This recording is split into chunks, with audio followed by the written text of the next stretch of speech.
views and opinions expressed on this program are those of the hosts, guests, and participants, and do not necessarily reflect the official policies or positions of City World Media, LLC, or its affiliates. All shows are produced with full participant consent. City World Media does not claim ownership of any third-party music featured and uses all tracks only with proper permissions or licenses granted by their respective rights holders. City World Media operates in accordance with fair use and digital broadcast guidelines on all platforms. From my city to your world, we are City World. Thank you for watching.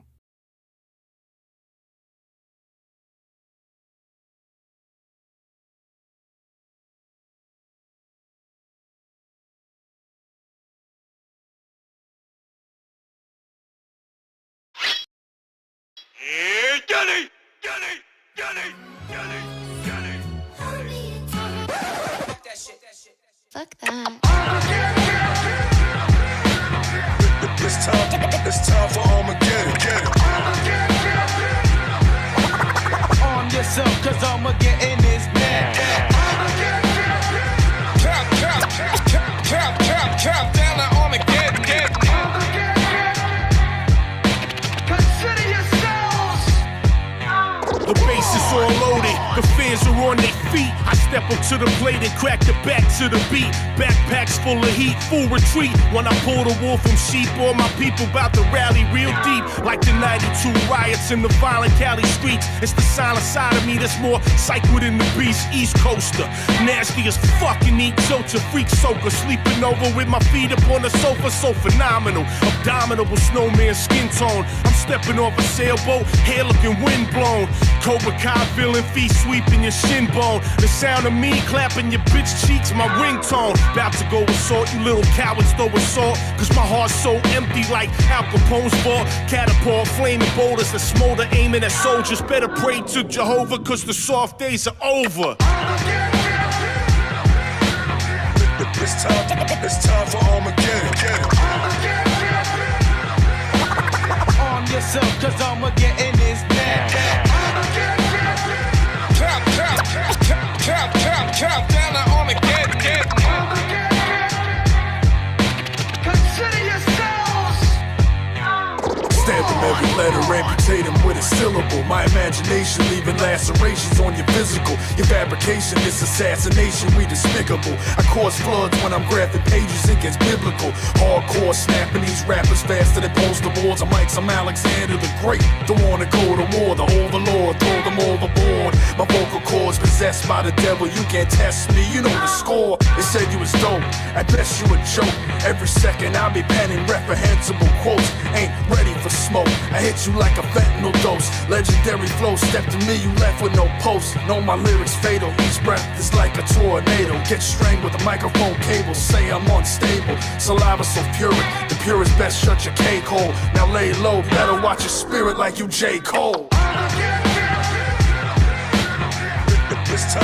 It's time for Armageddon. Arm yourself, cause Armageddon is mad. Count down to Armageddon. Consider yourselves.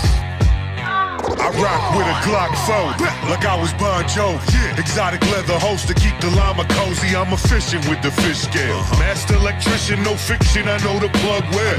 Oh, use a thug well, I'ma let you in on a secret. It's only one hell, and I'ma send your ass to it by sending 3 at your forehead and get a high five from that 666 guy. Potato on my barrel, gon' be French fries. How else you think I rap like this? This is a demon speaking, he patrollers with makeshift nunchucks from Wii controllers.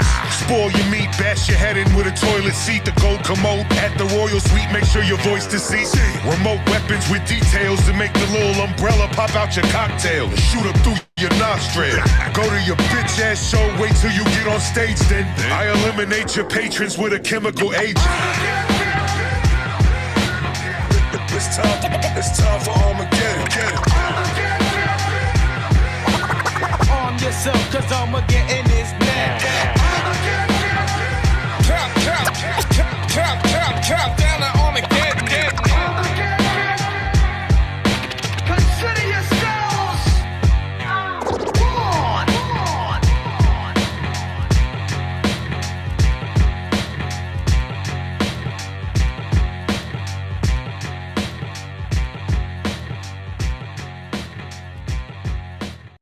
What's good? What's good? What's goody, man? It's your buzzing cousin Ghost Boogie. We back again for another episode, second episode of the week with B-Boys Underground, man. Tonight is a special night.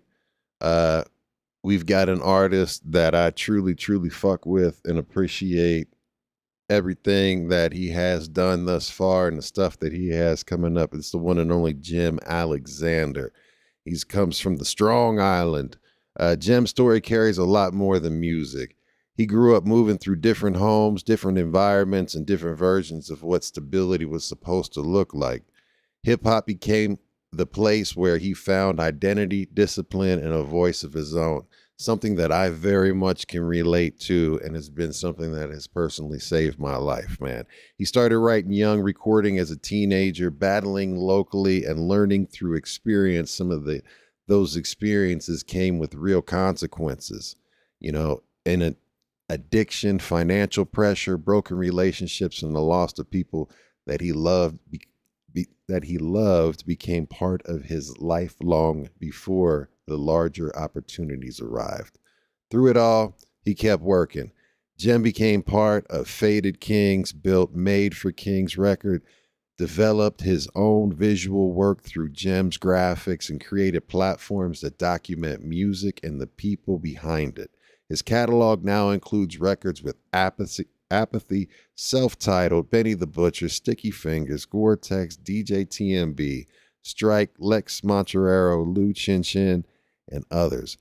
Those names matter, but they are not the full measure of his work. What stands out is the structure he built around himself. He writes records, designs, produces, preserves history, and controls how his work reaches the public. That kind of independence does not happen by accident at all.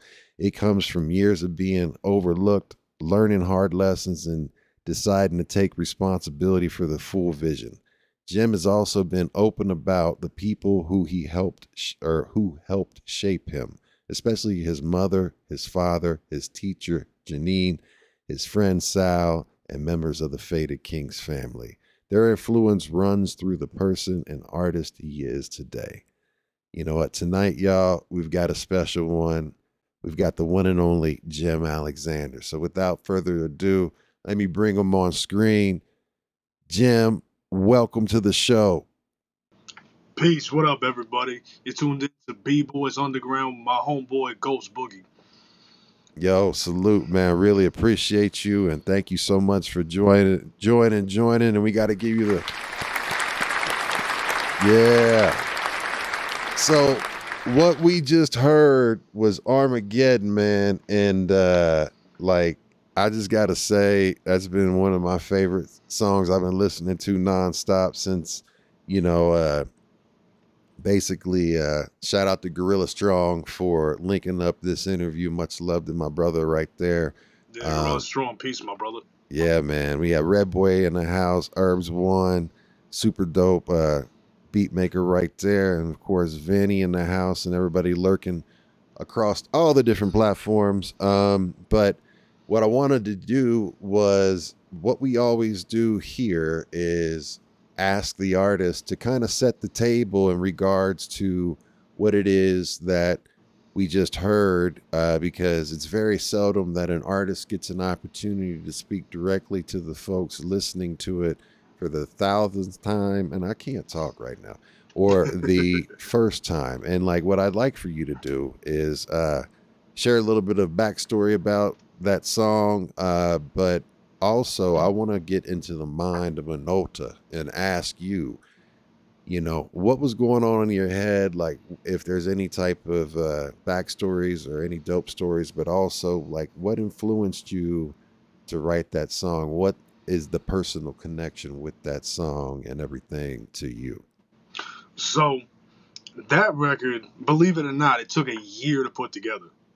A year to put together. So the beat is produced by my brother Johnny Slash. So shout out to Johnny Slash.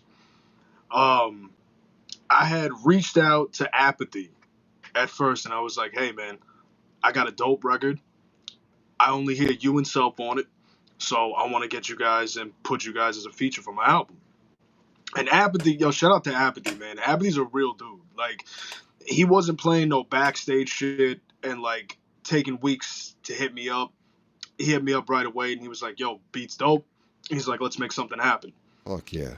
And Apathy is probably one of the easiest MCs that I've ever worked with. Really? Because 9 times out of 10, you'll get like MCs that they'll get the record and then it'll take them like months. Right. Just to record the verses. Apathy did it within like 2 weeks. Sent me the verse right over. And the one thing that I wanted to do was I made sure I wrote my verse before I heard him and Celph. That was a question that I had queued up for you about. That was like, all right, to explain the process. If you like, waited to the end till everybody submitted their stuff or rewrote it. So what you're saying is you had all your stuff done and locked before you heard theirs. Yeah, because I'm like, yo, these are the gods, man. This is demigods. So I'm like, yes, I can't have my big brothers and listen to their verses and have it as the influence because I want my verse to stand out as well. Yeah, okay. You there? Or did he freeze? Okay, gotcha. We got you now. Yeah. So I love multi-syllable rhyme play. So with that in particular, I rewrote my verse, and no lie, 20 different times. Because I was like, all right, I got to make sure this stands out so people don't say, oh, this is an Apathy record or this is a self-titled record. It's like, nah, this is a Jem Alexander record featuring Apathy and Self-Titled. And shout out to my brother DJ TMB on the cuts. That was sick. That molded it all together because when we were in the studio, I'm like, all right, I got a hook written. I'm listening to the hook after I recorded it. I'm like, yeah, this is whack. I can't use this. So I hit up TJ TMB and I was like, yo, I got this record. I need you to do some cuts. The first thing I told him was the title of it. And he was like, word, I could do that. And I was like, oh, by the way, Apathy and Self-Titled were on this too. And he goes, oh, yeah, no pressure then, right? He's like, oh, yo, right. you're just no getting pressure. Apathy and Self on a record. Okay. But when he put those together, I was like, yo, this is it. I'm like, this is crazy. And the thing with me is that every time I hear records that I'm specifically writing to, it's either I hear features or I only hear me.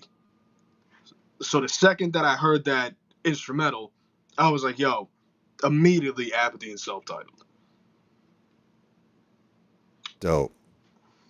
Yeah, I mean, so did you have the concept ahead of time when you heard the beat? Was there something about the beat that made you come up with the concept, like in even Armageddon?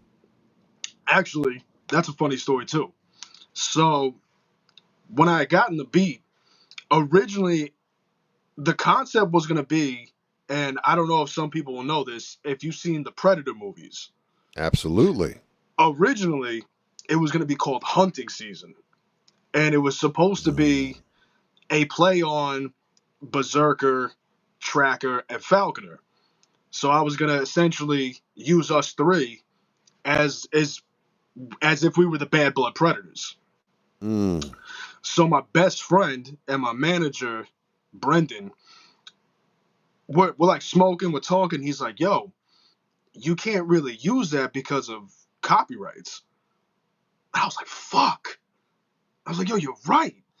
That would actually trigger, even if it was a song, it still would have triggered some copyrights. Yeah, it still would have triggered because the whole thing was, I'll send you, after we do this interview, I'll send you the original that nobody saw the cover art for it. Oh, I want to see that, yeah. Yeah, it was crazy. I spent like at least 10 hours just trying to put it all together. Yeah. So all of a sudden, we're on Discord and we're just chilling. I'm smoking. He's talking with me.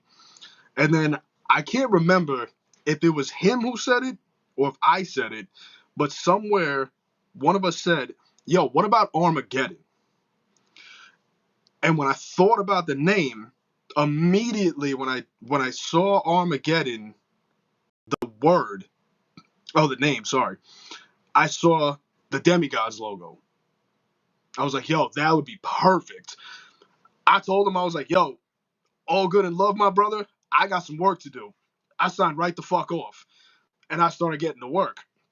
And then I started falling in love with the idea of Armageddon. I was like, yo, like this is a stadium type music. This is something that if you do it live, this will rock a crowd. Oh, hell yeah.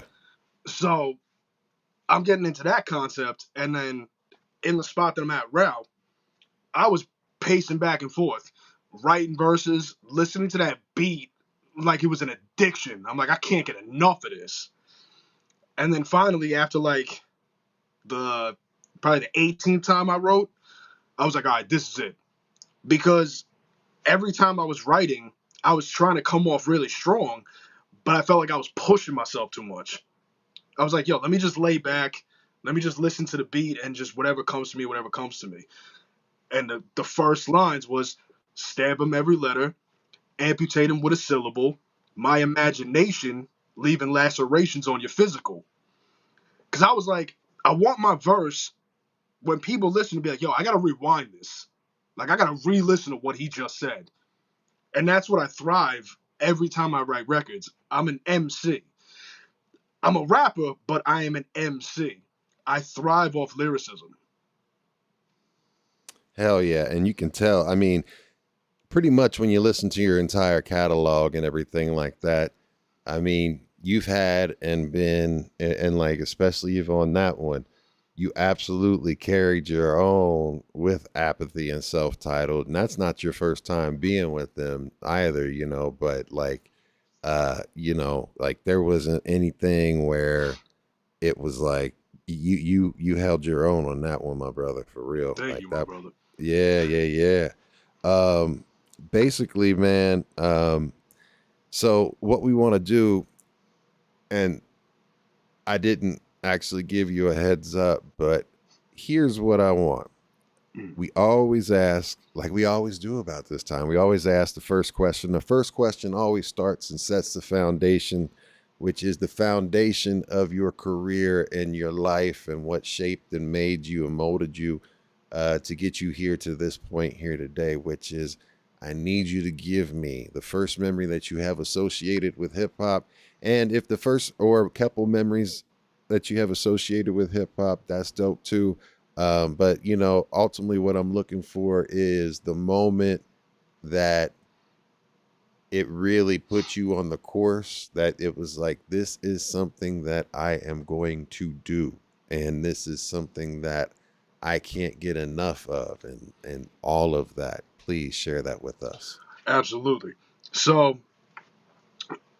the first time I'd ever heard a hip hop record, it was off of The Great Adventures of Slick Rick, and it was children's stories.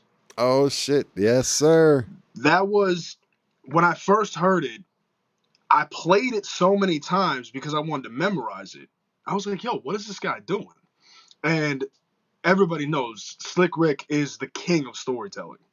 Yes, sir. So I'm listening to that record, and then I would constantly recite it all day, every day, just keep doing it. And then it got to a point where I was changing the words around, and I started getting interested. I was like, oh, I'm like, you know, maybe I could do this. Maybe I could write my own songs. Now, you got to remember, I'm 10 years old. I don't know how to write a song for shit. So once that came into play, then I started really digging in the crates. And then the second song I'd ever heard of was off of Redman's There Is a Dark Side album, Can't Wait. So then when I started getting into Redman, I was like, yo, this guy's dope. I'm like, he doesn't care what anybody thinks. He's just being him. Yeah. And I can remember, I'm like, probably like 12, 13 at this point.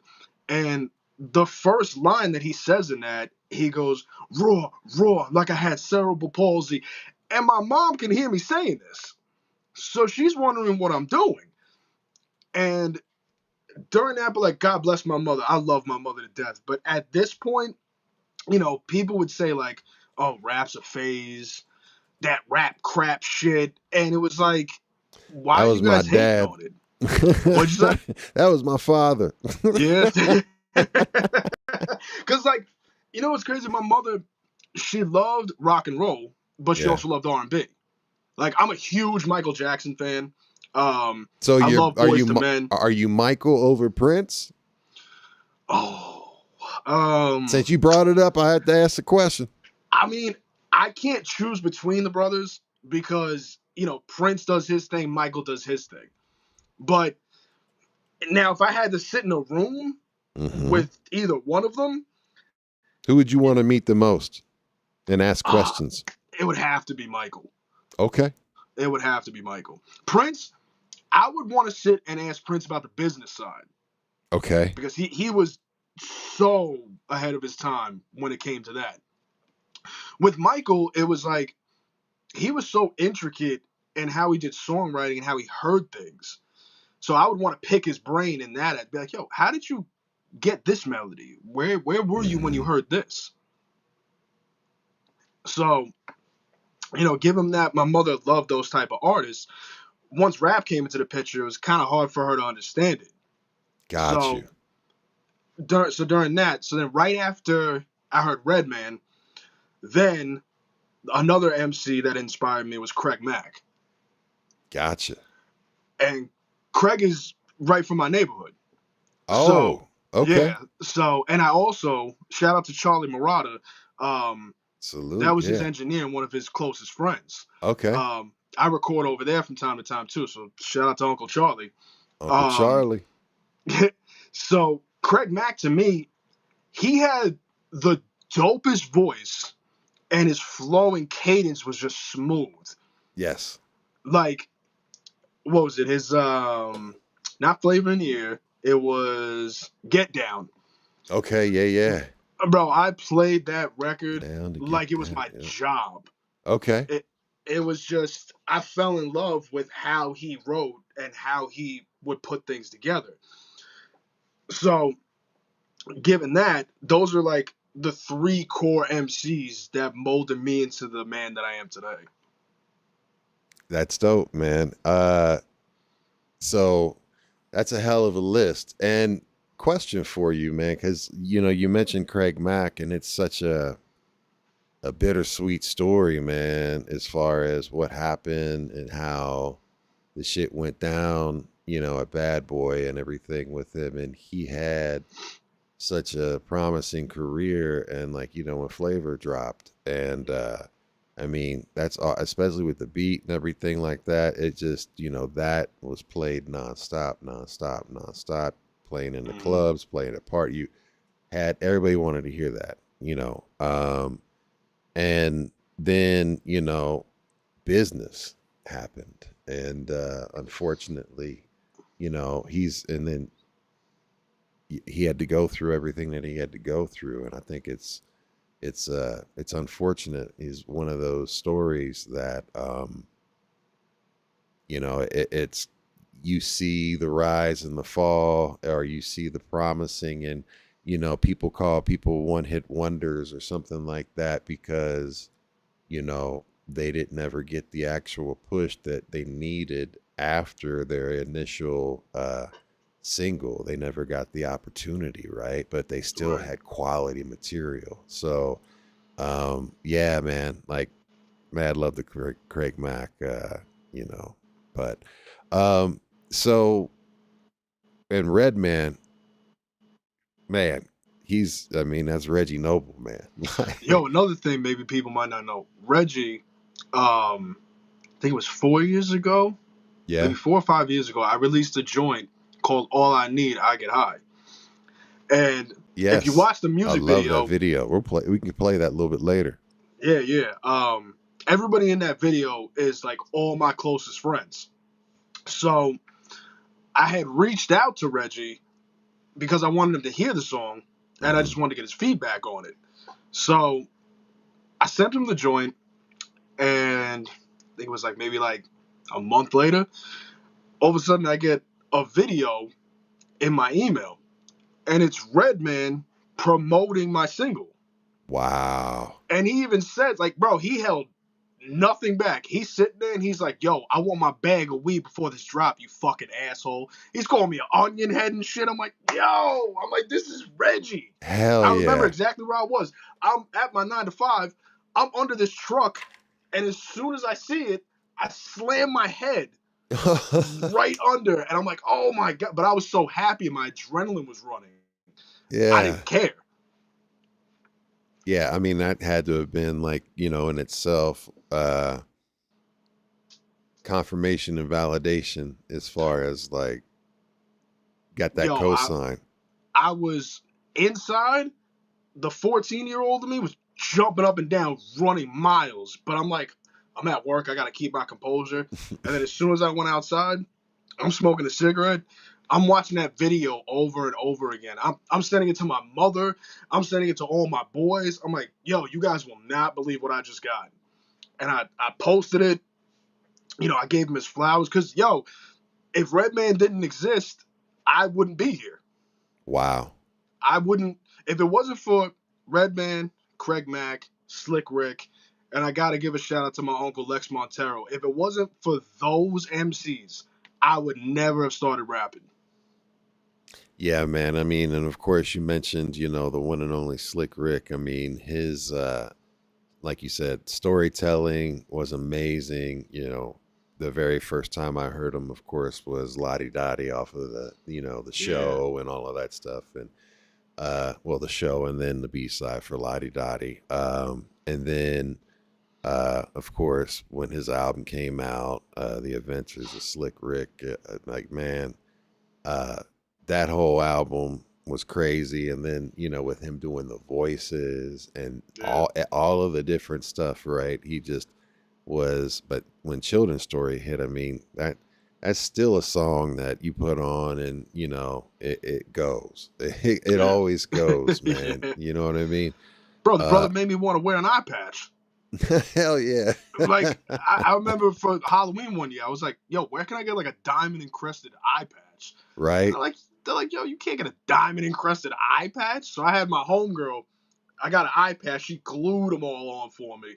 Yeah. And I had like the fake jewelry, the whole nine. And what really disappointed me was when I went to a party, people were like, yo, are you Flavor Flav? I'm like, no. I'm like, I'm fucking Slick Rick. What are you talking about? Come on, but man. Again, these were people who probably weren't into hip-hop like that like I was. Yeah. I mean, totally understand it. I have a question for you. Yeah. Have you, do you still have that video? Did you save I still it? got it. You still got it? Hell yeah. I was going to say, like, you got to make sure that you always got to transfer it and have that backed up in the cloud. Oh, brother. I got a 2 terabyte hard drive with all of my music dating from 2005 all the way till now. Oh. And I got a backup just in case that one gets lost. Absolutely. You always got to have a backup and then back it up to the cloud too until the grid goes down. Nah, man, that's dope, man. And I wanted to ask you also, since you brought him up, wanted to ask you because, you know, doing my research and everything like that, he does come up and you mention him a lot in your life and everything like that. But I wanted to ask, you know, and for the folks that are listening, you know, who was he and how was he and what did he do for you in your life? And especially maybe being a mentor figure and also musically, you know, what did he do for you? So Redman for me, he was an MC that stood out the most because he didn't go to like the glamorous or like want to be commercial. He was one of those guys that was just, he smoked weed. He loved fat women.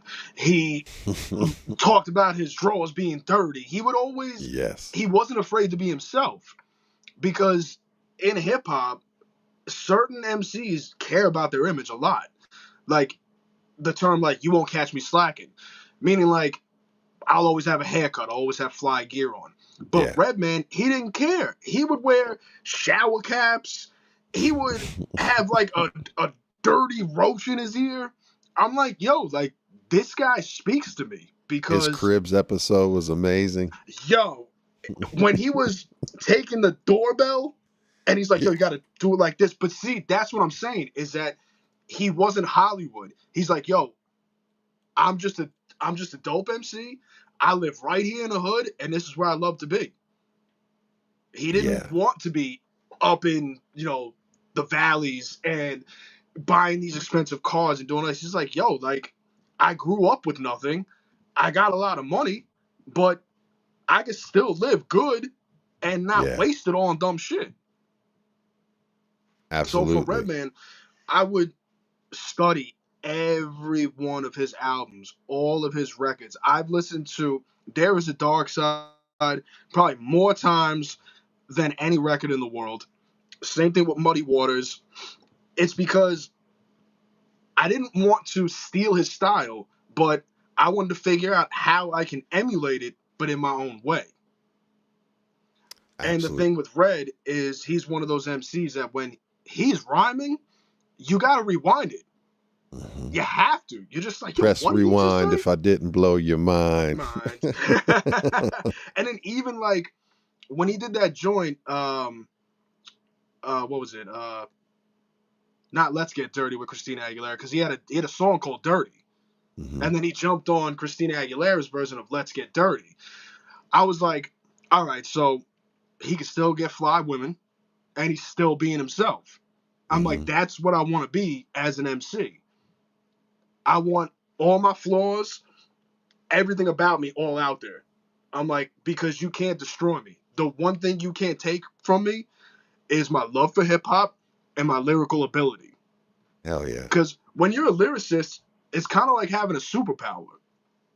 You're not going to find a lot of people who are top tier lyricists. So it's like Superman when he's got the laser eyes. It's like Blade.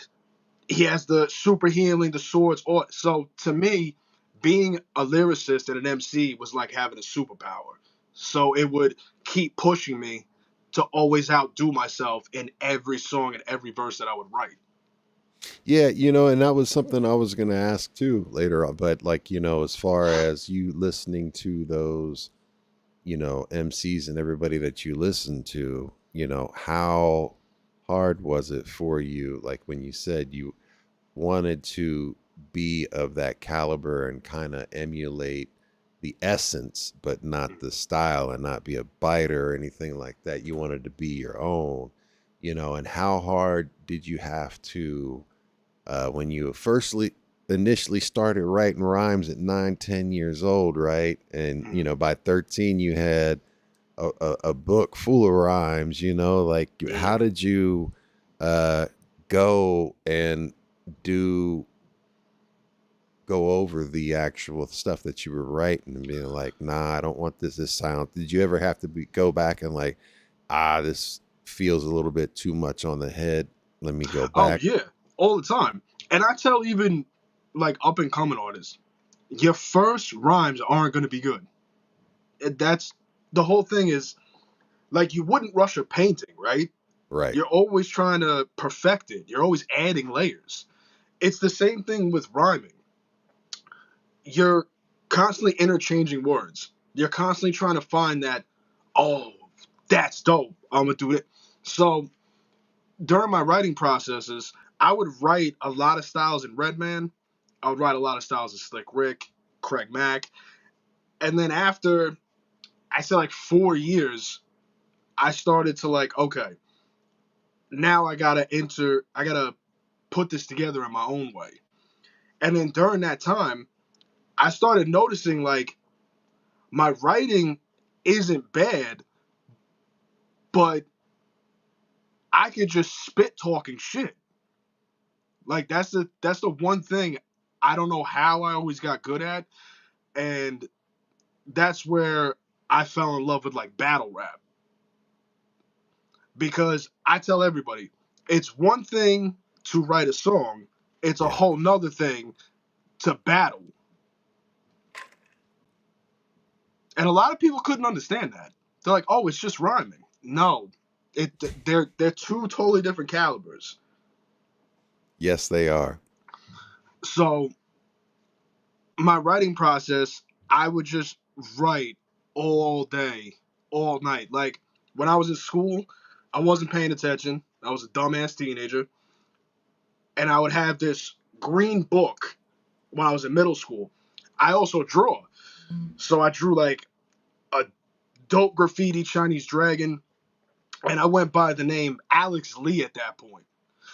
Because I'm a huge fan of Bruce Lee movies. And my middle name is actually Lee. Okay. So I just took my first name and my middle name. And I was like, yo, I'm Alex Lee, blah, blah, blah. Like, I was like, I got the nunchucks and shit. Like, I was just trying to be like some Wu-Tang shit. But at the same time, I was still developing myself as an artist. And I'll never forget it, man. I wrote at least, I don't know, 60 pages of rhymes. And somebody broke into my locker and stole my book. Wow. So when that happened, I started freaking out. I'm like, I've been writing for, weeks and weeks with this. And then not even 2 days later, I get called into the principal's office. And my principal is standing there reading my book. And he's like, what is this? I'm like, they're rhymes. He's like, what's rhymes? I'm like, they're rap lyrics. Well, whose lyrics are these? Motherfucker, they're mine. What do you think? Yeah. And he thought it was a cry for help because of things that I was writing. So he contacts my mother. Your son's talking about this, talking about that. Are there problems at home? I'm like, yo, I'm just finding a way to express myself. Uh-huh. But given where I was, people couldn't comprehend. You're writing rhymes at like 12 years old? Like, this doesn't make sense to us. Plus, you got to remember, too, at that point, what was that, 2002? I'm wearing black backwards hats. I got my do-rags on. I'm wearing double X T-shirts, Air Force Ones. I'm looking straight hip-hop. So people are looking at me like, oh, he's just a little thug kid. And they just couldn't comprehend it. So it was like, I mean, God bless my mother for understanding, but it was like, it really bothered me that, like, somebody took it, my principal got it, and he's looking at it as, like, I'm having problems at home. But it was like, I couldn't talk to anybody about, like, what was going on in my own head, so I just bled it into the pen and paper. Yeah. So. Did you ever find out who took it? Nah, that was the thing. I never found out who took it. And then how in the hell did it get to the principal? What I'm guessing what happened is they broke into my locker, they read through it, and they just threw it somewhere. So the janitor probably found it, gave it to the principal, because I had pictures of, like, I think it was like 3 of my friends in my notebook, and then I also had, like, album covers that I had printed out in the computer room and posted in there. So, plus, they know my signature. They know how I draw, so like, okay, this is, gem shit. I got you, man. That's ill. Moving a little bit forward, like you grew up with a Puerto Rican father and an Irish mother. How did both sides of the family shape your identity, especially given the fact that, you were. I'll use myself as an example. Growing up as a white kid and my family, I was the only one, and even extended family that represented or hip hop or even listened to hip hop, and of course was absolutely infatuated with it and making mixtapes and stuff like that. So I got a lot of hell, you know what I mean? And you had to face challenges on both sides of the track. But, how were you received in your family, as far as your identity? Well, I mean, music was always on both sides of my family. So my mother, her brother, and my Uncle Gary, he played drums in a rock band. So at my grandfather's, he had the basement, he had vinyl records, CDs, his drum set, everything. So I got introduced to that side with the rock and roll. But then with my father, he liked what is it, DeBarge? Okay, Do you remember yeah, that? yeah. So he liked Absolutely. DeBarge. He loved that song Rhythm of the Night. Yeah. But he would listen to hip hop, but he particularly liked Styles P of the Okay. Lox. Yeah. For whatever reason, he loved him. And like, yo, shout out to Styles P. That's the GOAT. He's But nice. Yeah, yeah. man. He's one of the So goats for real. with but my father too, he also liked R&B as well. Like him and my uncle Timmy, they would, my uncle Timmy would play piano. My father would try to sing. God rest my father's soul, but he would try to sing. So I didn't really get too much shit for loving hip hop and wanting to be a part of it. Mhm. It was just, I guess it was hard for my parents to really understand it because they're just like, they thought it was just going to be a phase. They were like, oh, this is going to come and go. And you got to remember, the records and people that I'm listening to, it's underground. It's not mainstream. It's not glamour and gold. It's real gritty, raw shit. So my mother, and this is the reason why I laugh, my mother really just didn't understand it at first. And she would always tell me, like, shut that rap crap off. Like, why can't you listen to this type of music and this type of shit? And eventually, my mother started realizing, like, okay, like, this is something he loves. I'm going to support it. Which is crazy because, to give people an understanding, my mother raised me. My father was constantly in and out of my life. And when I would see him, it would always be, we'd sit and watch the Matrix movies. He was really into, like, Lost in Space. And then with, like, music-wise, like I said, he loved R&B music. He loved rap. But he really loved, like, 70s soul, 80s. Like, that was just his shit. Okay. So I never really, like, felt like I was, like, taken away from hip-hop with my parents because, again, they didn't understand it at first, but after they realized, like, all right, after, like, 3 or 4 years, this kid's not giving up on this. So my mother would really encourage me. My father, like I said, he wasn't always around, but when he would hear certain things, he'd be like, yeah, okay, that's good. But my mother would be like, if you're going to go for it, you got to go for it. Okay, so she encouraged you. Like, she was definitely someone that had you. Yeah, so the other thing, too, is that one thing I don't know if my mother remembers, but my first ever battle, I was battling some, like, white kid from, I think, Smithtown over here. And I was telling my mother, I'm like, I'm kind of nervous. And I'll never forget it. She's sitting in the kitchen. She's, like, fixing something on my brother's face or whatever. And she was just like, she looks at me dead in my eyes and she was like, just do your best. She's like, have tunnel vision. Do exactly what you need to do. Because, again, she didn't know what battle rap was. But she was like, if you're going to do it, I know you're going to do it great.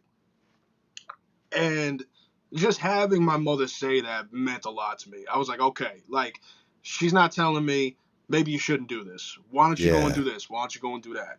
So she always did encourage me. But she really started encouraging me when she started seeing, like, okay, my son's got a name. My son's got a buzz. Like, this is something he truly loves. Because I started drawing at the age of 4. Dope. So my mother always wanted me to do that. She's like, I want you to do comic book illustration. I want you to paint, all that. And that's the thing. I incorporated that with my music as well. Okay. So the fact that, I took all these talents and I'm like, I want to incorporate it into my own vision and I want it to be a part of hip hop. Yeah. And she never told me I couldn't do anything. She never told me I couldn't have a career in it. She never told me, oh, you need to go to college, get a degree and do this. No. My mother was always that person that supported people's dreams. If you can dream it, you can live it. That is dope, man. Shout out to moms, man. Shout out to my moms, man. I love you, Mom. You know, it's so important to have, especially even a parental figure, tell you and instill self-confidence in you, and especially at an age where, you know, you're dealing with, coming of age and going through like the puberty and identity crisis and all of that shit, that all the hormones. And if you've got Yeah. someone that's in your life that's, speaking life into you and, giving you confidence to be who you are instead of trying to say, don't do this, do that. And, that in itself helps breed self-confidence and then helps you become that much doper of an individual, so Yeah. And my salute. mom dropped a lot of gems on me when I was a kid. Like, and She even that's named you Jim. well, you know what's crazy? My mother didn't name me that. Okay. Actually, it was my friend Kat when I was in high school. Okay. Like, so it was my freshman year. I had no friends. All I cared about was writing, smoking, chilling, chasing women, partying. So I met her, and after like I think maybe like 4 weeks of us kicking it, she just randomly told somebody my name was Jem. And I'm like, oh, why do you call him that? And she's like, he's just unique. Like you're not gonna find somebody like him. And after a while, I was like, okay, whatever. And the reason why it's Jem Alexander is because I was always proud of my first name. Because Alexander to me is a very powerful name. You got like Alexander the Alexander Great. the Great. Yeah. Right. So when I came up with that, I was like, Jem Alexander. I'm like, that sounds dope rather than just being Jem. But like before that, I had gone through so many rap names like everybody else had. Like I went by like Alex Lee. At one point, I still am into Tales from the Crypt. I went by the Crypt Keeper, but then I changed it by going to the Crate Keeper. Nice. Because I was like, digging, because I love digging in the crate screw. I was always trying to just find a name that would stick with me. And just Jem just always speak to everybody. They were like, oh, yeah, that. And then you'll get like the new age kids who are just, well, not even new age kids. They'll be like, oh, like Jem from the Town? Like the movie? And I was like, nah, that's with a J. I'm like, mine's with a G. Yeah. I got you. Well, yo, man, that's dope. Shout out to your friend Kat. Yeah, shout out to Kat, man. Yeah. Do you still keep up track with her? Touch with her? Yeah, I mean, we keep in touch every now and then. I mean, being I'm 36 and she's 36, like, she does her own thing, but I always communicate with her, talk with her. She knows what you do and like follows your career and everything. Yeah, she always like pushed me like being an artist. That's great. But see, that was the thing though. I always had people around me that supported me, but I wasn't supporting myself. I was kind of like, yeah, I'm good at it. I'm like, but I don't think this is gonna really take me anywhere. Like, I'm a young kid in a small town. Like, I don't know record labels. I don't know these people. I don't know these people. Like, I'm a small spectrum in this big universe. And yeah, like with Kat, there was one night I was partying. I was high and drunk as shit. And she randomly found me. And she just like pulled me out. She's like, what are you doing? I'm like, I'm chilling. Like, I'm having a good time. And she's like, no, you need to be focusing on your music. And I'm like, oh, fuck out of here with this shit. Like, I do this, but like, I'm trying to have fun tonight. But I didn't understand it at that point. I had so many people that believed in me more than I believed in myself. Man, I feel you on that one too, because it's like, you know what? The mind's your worst enemy. Your mind lies to you more than people do. I mean, you got to make sure that you definitely keep your mind in check, and that negative self-speak can really impact your life and Yeah. If you let it control you, it'll take you down, right? So Right.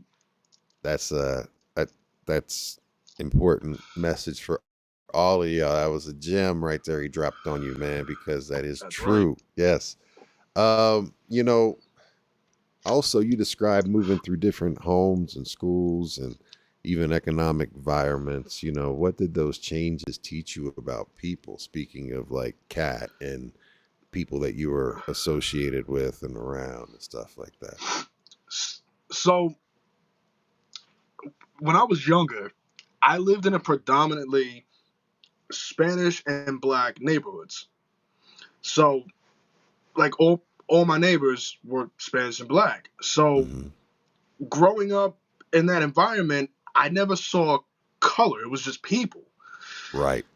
Then when I got moved into I mean, it's kind of a small town, but it's predominantly white. Okay. So when I'm coming in, talking the way I'm talking, you know, associating with certain types of people, these kids are just like, yo, who the fuck are you? Like this, that, and the third. Like I got bullied for literally dressing hip hop, but also being a biracial child. And these are kids that their parents got money. They live in these big ass homes. They want to be ghetto. They want to be down, but they don't want to go through the actual lifestyle. Right. So, like, I show up, like, there's one memory that I have that I will always tell people. And it was my freshman year. I didn't have the best clothes in the world. So, for my birthday, I'll never forget this a day in my life. My mother comes into my bedroom and she's like, listen, I'm going to tell your brother and sister that you're sick. And I'm going to take you to the mall and we're going to get you some clothes. And I was like, yo, word? I was like, Mom, like, all right. Went to the mall. I remember I got a white fitted. I had this like white Jordan like zip up jacket. Then I had like the jacket with the fur on the hood, jeans. I got white Air Force Ones. So I came in the next day looking fly. And that was all thanks to my mother. Now the thing was, because I came in dressing like that, a lot of kids didn't like that. So there was this one asshole. I walk in and immediately he steps on my shoes. Immediately scuffs the front. So in my head, I'm like, okay, you just disrespected. And he's looking at me like I ain't gonna do nothing. Bro, I took that kid by his neck. I headbutt him in the nose. I started going at it with him. I ended up getting suspended. So I had to tell my mom what happened. Now, you have to remember, my mother being a single parent, she would work 2 jobs. She'd be up at 4 o'clock in the morning, and then she wouldn't be home till 4 or 5 o'clock, make us dinner, go to sleep, and do it all over again. Yeah. So I got suspended. My mother didn't know about this at the time because I would go home. This is when, and people can call me old, this is when you had the answering machine, and you could erase the messages. So I didn't want to give my mother a I didn't want to give my mother a worry in the world. So I went home, deleted that message, then went out and hung out with my friends. But that's what I'm saying is these kids had everything given to them.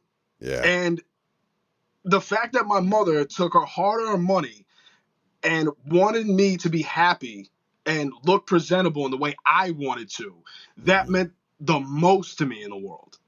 Yeah. I gotta give a shout out to my moms. I had a similar experience as far as I remember, like, you know, us growing up with the clothes situation. And I remember when the first Jordans came out, and that's how old I am. I turned 50 in March, man. So God bless you, brother. Yeah, man. Thank you. But I remember the first Air Force or the Air Jordans came out, and like parents, you know, did everything they could to, you know, keep, you know, do the best they could because they were, you know, teenage, you know, and young parents and stuff like that. And like, I used to have those Kmart shoes, and back in those days, you know, the Kmart shoes were not even as nice as they are now. They were straight like hard plastic and like, you know, generic. And I had like the generic Jordans, and used to get teased about them shits every day. That was like when I went shopping at what was it? Payless? Yeah. The shoe store, people used to front on that, and I'm like, yo, you get good deals over there. Yeah. So, and I remember like I had like came home, I was angry, upset, needed shoes, and like my mom like got into an argument with my father because she took me to a store and she was like, "What shoes do you want?" And it was a real store, and I pointed at the blue and black Jordans because like they had just came out. Nobody in the school had them. I remember I came in the next day, and then people got all eyes on me. You know what I mean? And it was like, it was definitely like one of those things. And then people were fronting on me too and shit. Like, but you know, I remember I wore those things until I had holes in the toes. My dad was pissed off because at that time, it was like $50 to $75 for some kid shoes. And I just remember riding home, you know, him, and this is like 84, 85, you know, that's a fucking lot of money. So for some youth shy shoes too. So like, yeah, man. I understand and can appreciate exactly what it is. Cause you know what it's like when your parents, you know, you see the struggle, the hard work, the challenges growing up in that type of situation. And then when you are able to get something nice, I think people like yourself and I, we appreciate things more than, you know, like you said, average kids that, you know, have shit given to you. And it's like that. If you have to work for it or, you know, you understand the actual financial impact of having something nice, you know, you take care of it way more than people that, so that was like, because when I remember I got the shoes, I would take my clean socks and I would stuff them in the shoes so it wouldn't get the creases. And it was like I would take the toothbrush and I would clean them every day. Like I made sure those things last me at least 2 years. I was like, because I got to make them last. Because it's not like I could be like, all right, I ruined them after 6 months. Yo, mom, can you buy me another one? It was like, appreciate that, you know, my mother loves me so much that she's like, I want my son to have what he wants. And if this makes him happy, I'm going to do that. Yeah, man. Yeah, it means a whole lot, man. Salute to G-Fresh. There he is. What's good? What's goody? Basically, you know, moving on, you know, growing up in Long Island and basically being around all of that, you know, what would you say, how did Huntington and Long Island, you know, give you or shape you as an MC? You mentioned Craig, you know, Mac, you know, being from your neighborhood and that having a huge impact on you, but like being around in the neighborhood and the people that you were competing with as an MC or trying to, you know, be a part of the local community, how did that shape you? So there was a store in Long Island called the Cop Shop. And the Cop Shop, even if you look up online, a lot of, you know, dope MCs have been in there, such as, you know, Joe Budden, Cage, Eric Sermon, EPMD, Public Enemy. Like people showed up and would perform. And this guy, Eddie, was the one who ran it. Now, this was the cool thing about Eddie. He loved hip-hop so much that if you had a CD that you pressed up, he would sell it in his store. It didn't even matter if you were signed to a label or not. He didn't care. If you were dope, he would do it. And then he would have freestyles on Fridays. Any MC from anywhere can come up. Other MCs would, just chill out. You had the fly girls chilling around. You trying to show off a little bit, drinking the old English glass 40s, smoking blunts, and just chilling. Now, I'm 14 years old. All these guys that I'm seeing going here are 16, 17, 18, 20, 21.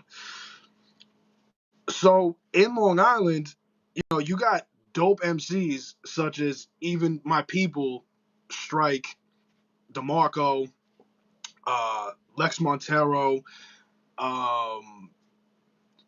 my boy Steve. I can't remember what name he went by, but that was another person. Also, have you ever heard of Diabolic?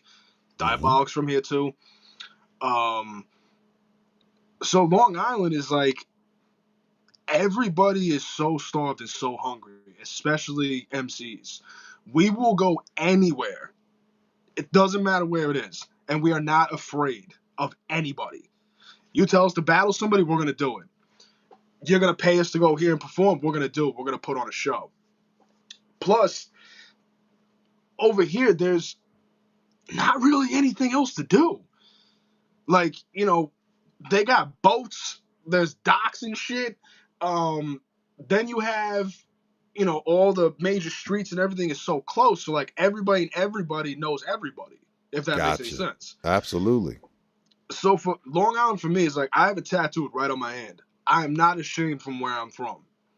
And it's not just because there's also legends that have lived here and have repped here before.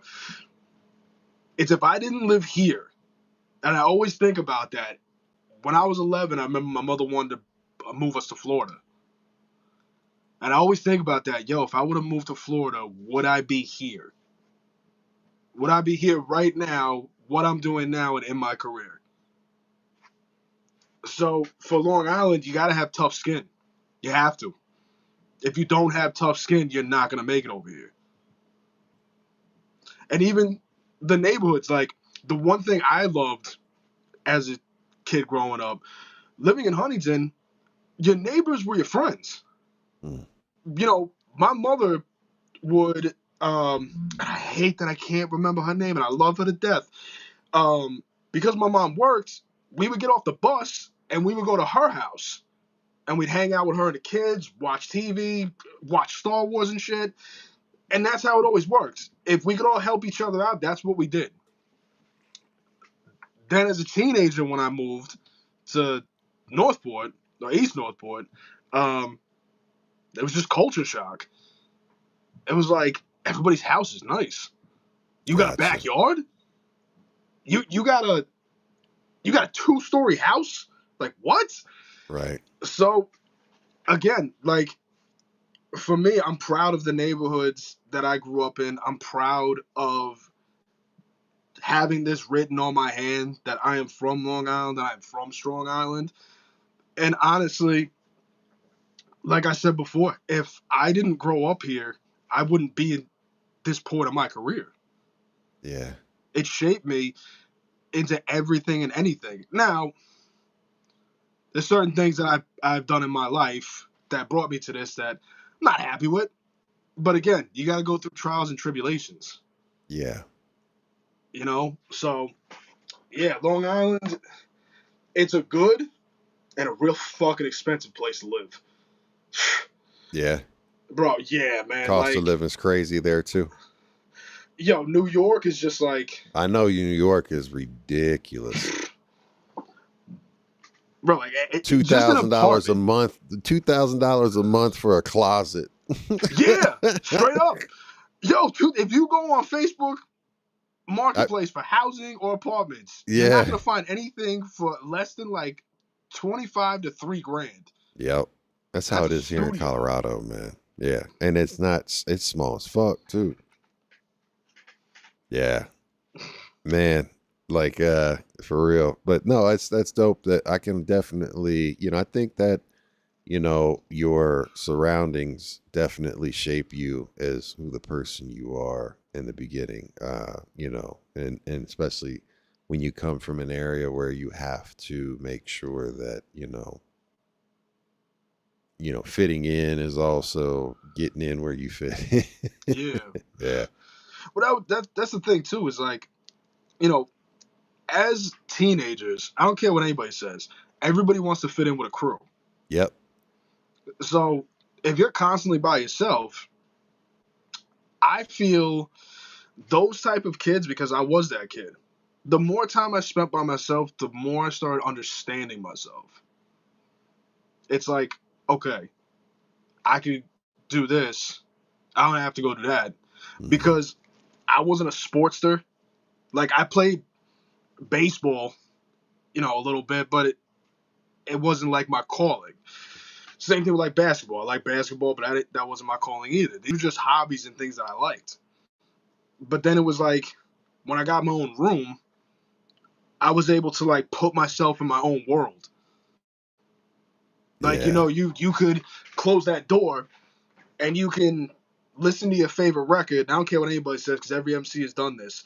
You got the mirror in front of you. You might be holding something, pretending it's a microphone. And you could smell the crowd. You could feel that energy. So you're manifesting that into your own world. And a lot of people, even to this day, they're just like, yo, you don't go out, you don't do this, you don't do that. It's because I like my peace, man.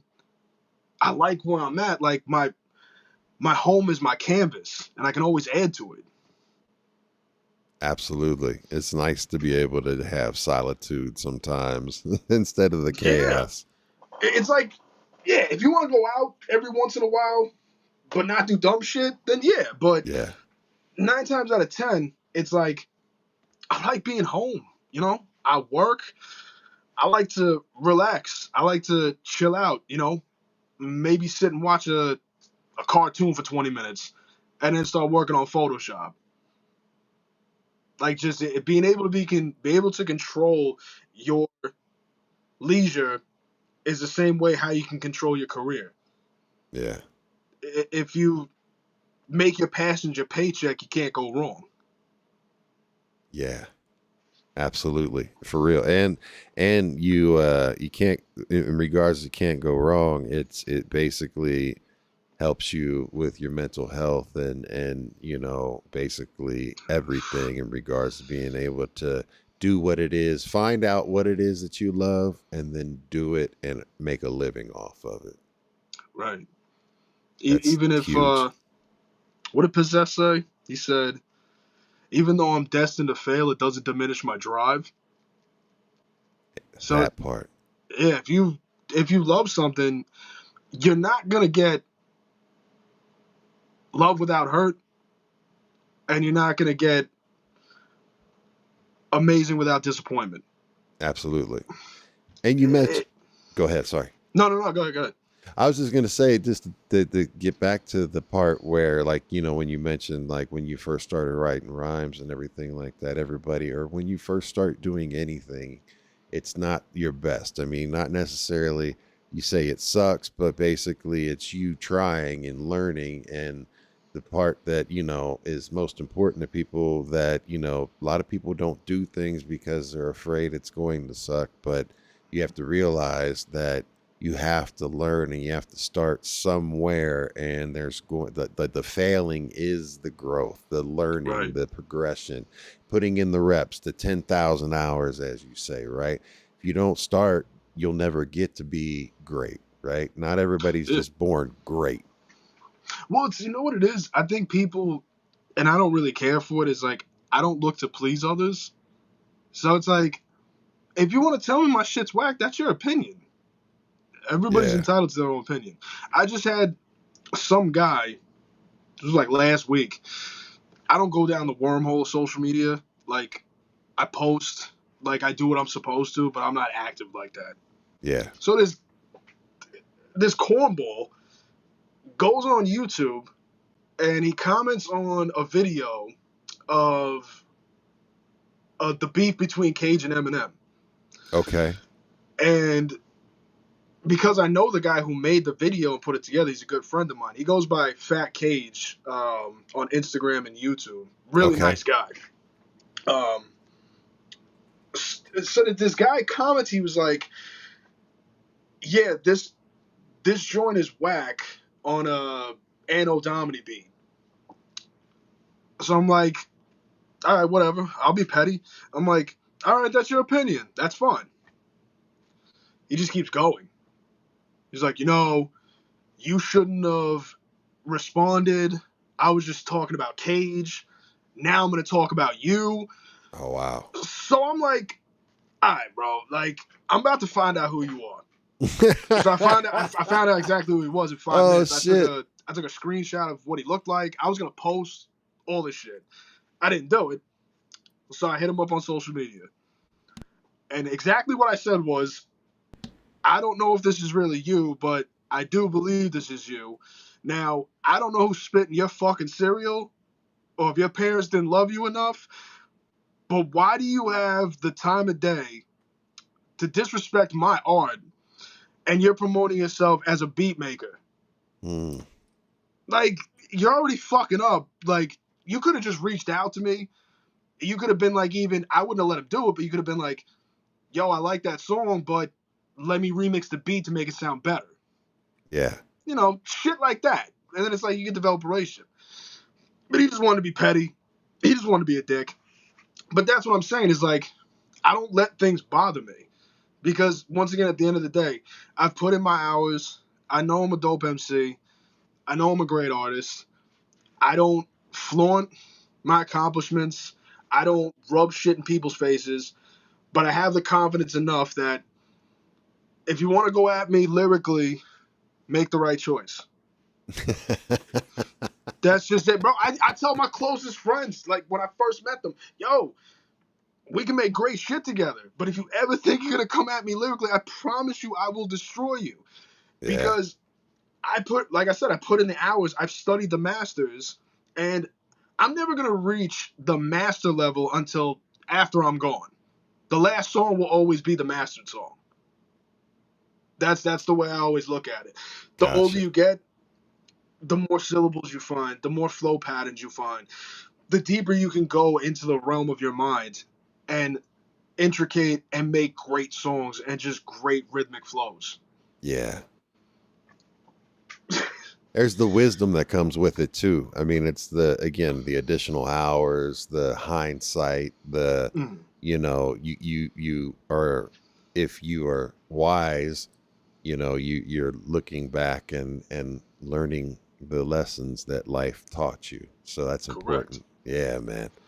And you brought up Cage, so we've got to ask the question, like with the whole Eminem beef and everything like that, did you get in the middle of that, or did you get any crossfire, or were you in that or anything, or did you ever experience, or like, what was the backstory that Cage, like having to choose a side? Choosing a side, but like, anything like that went on, like with you being linked up with Cage, did you ever hear anything like that wasn't necessarily put out there that you could talk about, or like, what was his side of the story? So with Cage, for some people that don't know, Cage, I first listened to Cage and because he released Radiohead and Agent Orange in 98 and 99. Mm-hmm. I didn't hear him till 2003. Gotcha. So when I first heard of Cage, and this is no disrespect to M, but Cage fed my ear more. Okay. I liked how he was. I liked his style. I liked the way he did things. And when I found out about Cage, then that's when I dove into the Weathermen, Def Jux. So I was always more of a fan of that side. But I still respected D12. I loved everything M was doing in his early years. Because, again, his early years, he was an incredible MC. Yeah. And I can't take that away from the guy. Like, he's incredible. Like, I can say the same thing about R. Kelly. He sucks as a human being, and fuck him, but he makes great music. We've talked about that plenty of times on here, yes. Like, but it's true. It's like, there's those artists that they're so good, but they're just shitty human beings. Yeah. So, with Cage, I didn't link up with Cage till 2020. Okay. Because what had happened was I was trying to get in touch with him. We were following each other on social media. I met him when I was a kid at the cop shop in Long Island. And I hit him up. And A month, crickets. Nothing. 2 months, more crickets. After 3 months, I finally get an email back from him, and he's like, yo, what's good? I don't go down the wormhole social media, so this shit gets buried. Yeah, here's my number. Let's talk. Let's see what we can do. So I texted him first. We got on the phone because I had an idea for a song called Instrumental Patience. Okay. And the reason why I like the concept is because of his, time that he had did in a psychiatric hospital, the way he would intricate rhymes with, I hate to say it, drugs, mental health issues. It was something that was kind of like unspoken. So he was an influence of mine. So why wouldn't I want to work with him? So, and this is the thing with Cage. When he is focused on writing a verse and doing a record, you kind of come second because he's trying to think of like the way he would do it is he would send me voicemails of him humming to the beat. So I'm like, what the fuck's he doing that for? I don't want him to sing. But what he's doing is he's humming it to catch the flow, and then he writes the words into it, and then he plays with it. Got you. That's the way. I was like, how do you do that? Like, I got to get the rhythm first, and what I came to understand was it's a lot easier when you do hum, because in your head you could just start saying different words that go with that melody. So I was like, yo, that's fucking crazy. And then we do the record. Once I did the record with Cage, that's where Copywrite came in. And then Copywrite had contacted me. Me and Copywrite started becoming friends. That's really like how a lot of my relationships with certain artists are. I just know them from one other person, or I just contacted them personally. Got you. And that was the thing too. What I wanted to say was manifestation is important. Because the reason why I believe it is when I was 14, I had a poster board. Remember back in the day, like those posters were thick? Yeah. And like, even if you wanted to rip them, like it was hard. So I wrote from when I was 14 to probably like 17, 18, every artist that I wanted to work with. Every single artist. And I would put that at my front door. So every time I had to walk out, I would look at the names. Because in my head, I was like, if I look at that enough, I'm going to manifest this to happen. I don't know when, but I believe in myself enough that I don't think this will happen. I will make this happen. Now, the funny thing with Cage too, and shout out to my homegirl, Erin, when I was 16, her and I were chilling at her house, and we would kick it, hang out, and we're smoking. And I just had this, like, couple days of doubt. I was like, maybe I'm not that good. Maybe I'll never work with these people. I was just being hard on myself. And she told me, flat out, she was like, you're dope. You're going to work with Cage. Like, I know you're going to. And no joke, when I first had got in contact, when we started working, she was the first person that I thought of. And I hit her up and I said, thank you. I was like, because you told me and spoke that into existence like I would, you were a part of this manifestation. That's dope. Yeah. And I agree.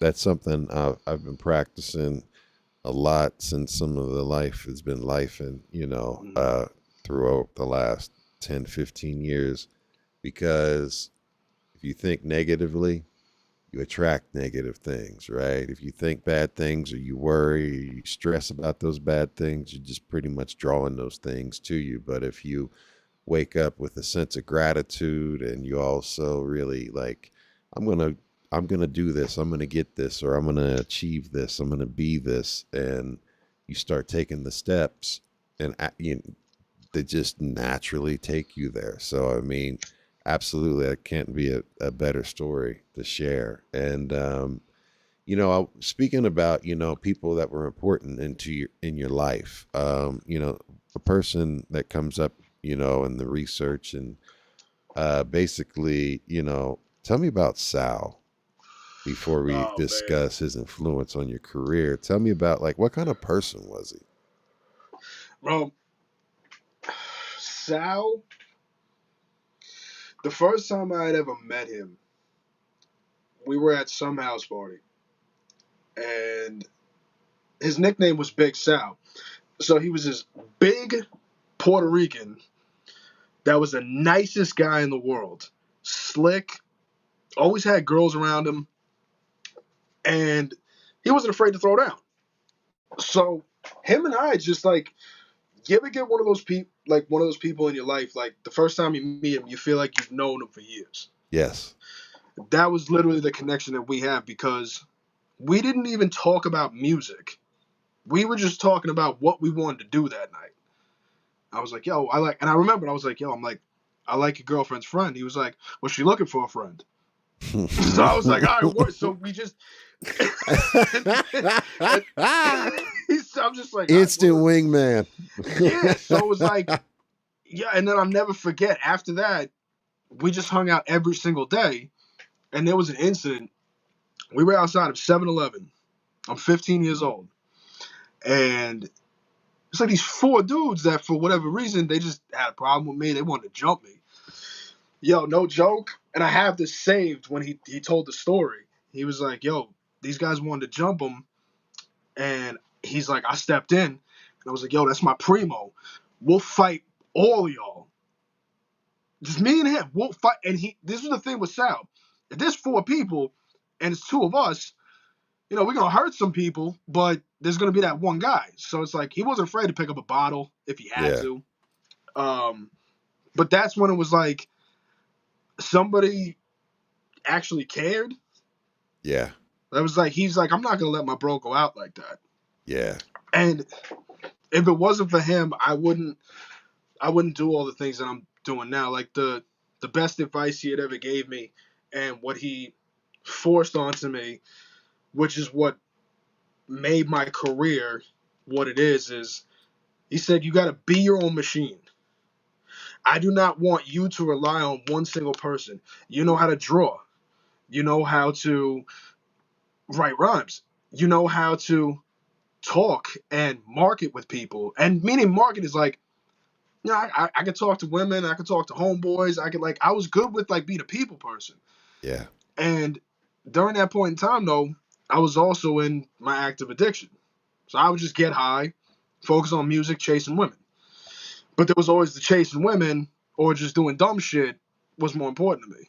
Mm-hmm. So there was one night I was on some nose candy bender, and he got me from this girl's house, took my ass back to my house, and we sat in front of my computer. He downloaded Photoshop. He's like, we're going to learn this shit right now. You're going to learn how to use this. No matter how many times I kept telling him no, I wasn't going to do it, he somehow got me interested. And then once we moved on to that, he was like, all right, now that you got that, you need to just start rhyming anywhere and everywhere. So he would like book me like these little battles. Like he would just be like, oh, you got a homeboy that raps, my brother raps. And that's where he was helping me make a little bit of money. Because you got to remember, at 15, $200 went a long way. Absolutely. Like, I probably would spend it on stupid shit like weed and fucking liquor and shit. But it was a fact that it was $200 in your pocket. Yeah. 2 and Benjis. My first battle ever, he didn't take a payment. He got me $300 for whatever reason. I gave him $150 out of that, and he gave it back. He was like, no, he's like, I don't want you to give me the money. I'm like, but you booked it. He's like, yeah, but look what you can do. You can make this money, and it's honest money. Mm-hmm. And it's art. Like, isn't this what you wanted, to make money off artwork or just art in general? So, man, him reshaping me, like there would be points and times where we would try to fight each other because he would make me rewrite over and over and over again. I'd be recording. Nah, that ain't it. Do it again. Nope, this still ain't it. Do it again. And I'm talking over the top. Like, I've done this already 50 times. I don't know any other way he wants me to do it. Yeah. Like, he's just, like, at this point, I feel like he's just fucking with me. But what he was trying to do, he's like, I'm trying to get you to develop your voice. I need you to get comfortable to where it sounds like you're speaking. It sounds like you're reading it. I don't want you to make the audience think you're reading that. I want them to think these are your real written words. I want you to go down to that part of your mind that I know you can go to. Now, during that time, you have to remember, too, my vocabulary was always just dark and dense wordplay. I loved horror. I loved Edgar Allan Poe. I loved watching slasher films. Gotcha. So I would do like anything and everything for shock value. And that's when he was like, this is dope.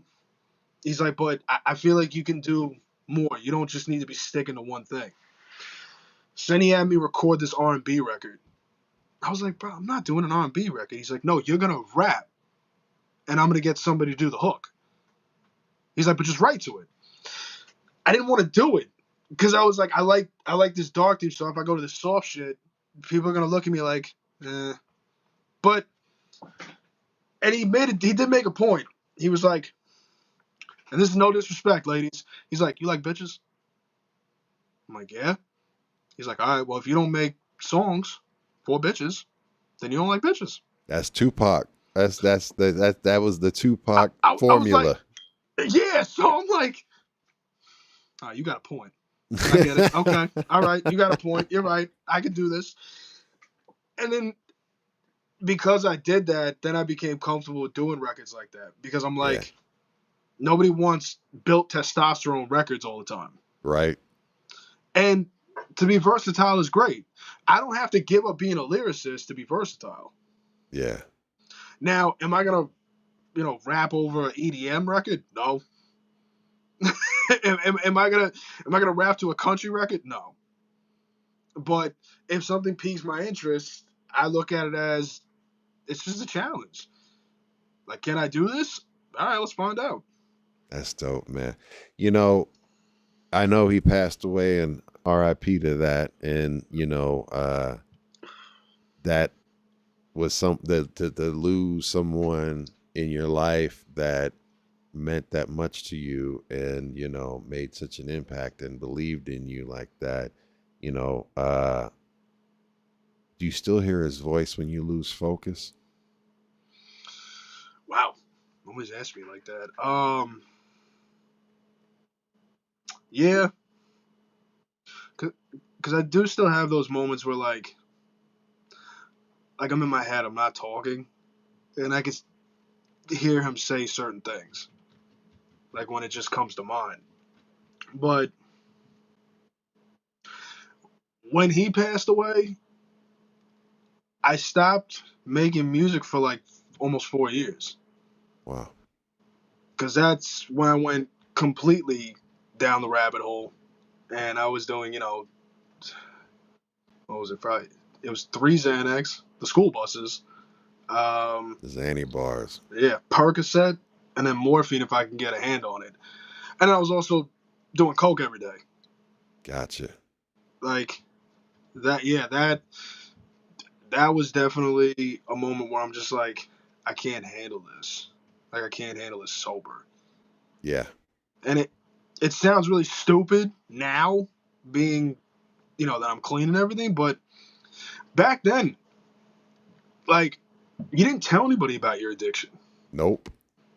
People frowned upon that. Like, oh my God, like he does this, he does. Like, it wasn't commercialized like it is now. Yep. Nobody knew what the fuck ADHD was. Oh. Nobody really knew depression. And if you were a man and you were depressed, talk about like, it was crazy. So, but at the same time, when I was in active addiction, as messed up as it sounds, I felt like that was actually me. I was calm, collective. I didn't have a care in the world. It's just you get put on autopilot, but you like being on autopilot because you're putting something else in control. Yeah. And It's like it you are numbing yourself and self-medicating and basically helping you to avoid the things that you don't want to face. And I get it, like how difficult it is to be sober, especially if you're a person that's predispositioned to like being faded, you know what I mean? And you know what I mean? And not experience life at the normal baseline level. It's got to be over here and up and, to find the joy, but when you face your addiction and battle through it, you start to appreciate and start to realize, well, you know what? Actually, life is good, and there's good in actually enjoying it in the yeah. present, where you don't have to, So yeah, And that, salute you. that's another thing I won't lie to people and say, like, because I'm a very big person when it comes to addiction. Yeah, Because like I said before we even talked about this, like, I've been to more funerals than birthdays. yeah, So I know what it's like to feel just numb, because that's the only way you can cope. You don't like what goes on in your hmm head. You don't yeah. like the movie that you're putting and visually seeing. We'll be right back. As soon as he joins us back, we'll be right back. But just take this moment to remind you all that we are live. We do this damn near every single day. We're booking out Monday through Thursdays and even Saturdays, Sundays, and Fridays too.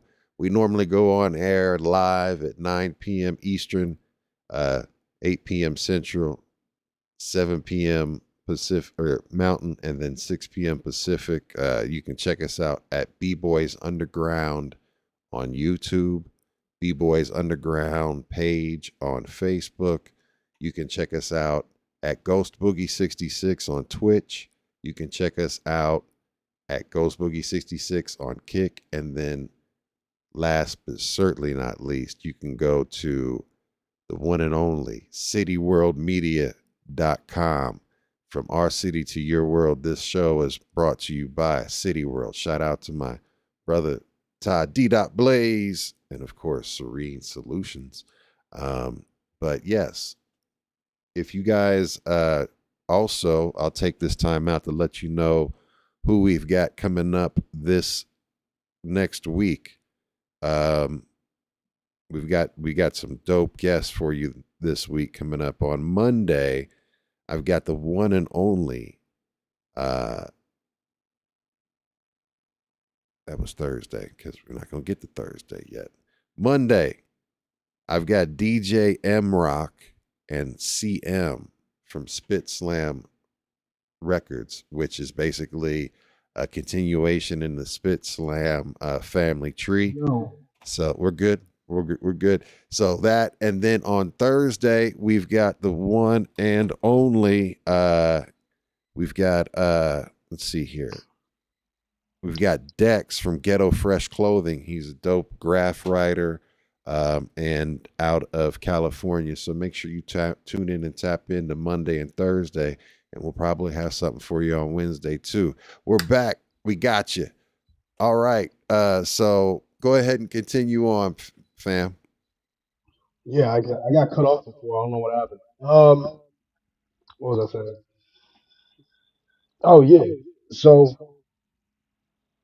like I said, with addiction, it's like I'm a very big person on that, because it's been such a big part of and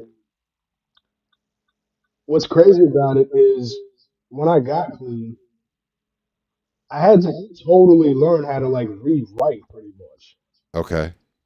because I couldn't go without taking drugs. Yep. So I'm like, all right, I gotta figure this out now. I gotta write sober. And it's crazy because even to this day, I don't smoke before performance. I don't drink, and I don't do anything. I take it very professionally. I Hmm. always make sure that I'm like, all right, I gotta take an hour to get prepared and then do this. So the other thing people have to understand is with addicts, you're always gonna be an addict, Yep. unfortunately. But people that love and care about you, it doesn't matter what happens, just as long as you stay on the right path. Yeah. Because I will be a human and admit I've had slip ups in my early years. But that's the thing. Just like anybody's mind, there's oh so much that you're gonna be able to take before you have that cracking moment. And Yes. that's okay. That's what being a human is. Yeah. For sure. I mean, it's that saying, you get knocked down, you get back up, right? Right. And again, you if you can't learn without failure, or not even failure, just basically not necessarily achieving what it is that you want to achieve or get the output that you want to get out of it. And there's sometimes you have to go through adversity just to be able to learn from it. It's just kind of like the way the universe or however your spiritual beliefs are, if it's God or whatever you want to subscribe to, like, it's definitely lessons that you will learn and be taught because it's setting you up for something greater if you actually learn from it and apply it. So much love to you on that one. And I know what it's like to not want to be sober. You want to be medicated. You know what I mean? So it's one of those things that's you have to learn. But mad love to you. And speaking about being faded, though, let's go into the Faded Kings, man. Can you establish the Faded Kings timeline for the record? So Faded Kings was put together before I ever got. Um, so Stevie Mike, my brother Stevie, he started the group, and the group was actually three MCs and a drummer and a bass and a guitar player. Okay. That's how the group started. I got introduced into the group in 2009, and it was at that point now it was Stevie, our brother Jay Lift, and myself. I met these two at Jay Lift's party. It was his birthday, and Stevie and I had ran into each other, and we started talking. And he randomly asked me, he was like, "Yo, you do music?" I was like, "Yeah, I rap." He was like, "Oh, word." He's like, "I rap." He's like, "But I was in a metal band before that." I was like, "Okay." Like I knew that particular style, but I'd never really known who did that particular way of music. So we go to this car, chain smoking cigarettes, listening to music. We go back inside. Lift comes back from hanging out with some girl in the other room, and then somewhere along the line, somebody said like, "Yo, you know Jeff Battles, right? He's a battle rapper." So they were like, "Word." Steve's like, "Yo, battle us." I was like, "Damn, I just met these motherfuckers." I'm like, "I'm about to battle." All right. Somebody threw on a beat. I think it was the Eminem forgot about Dre beat. I don't know why they did that. Yep. So they spin back and they're spinning, and then it goes to me. And then I don't know what happened because adrenaline kicked in. I just rapped for like 3 minutes. Like they gave me 216s. I'm rapping for 3 minutes. So that all goes down. Everyone's going nuts. Everyone's chilling. Stevie and Lift are talking to each other, and then they pull me to the side. They're like, "Yo, let me holler at you." So we go over by like this little island in his kitchen, and they put out three shot glasses, and it was Jack Daniels. I don't like Jack. He's like, "Yo, we want you to be in our group." Whoa.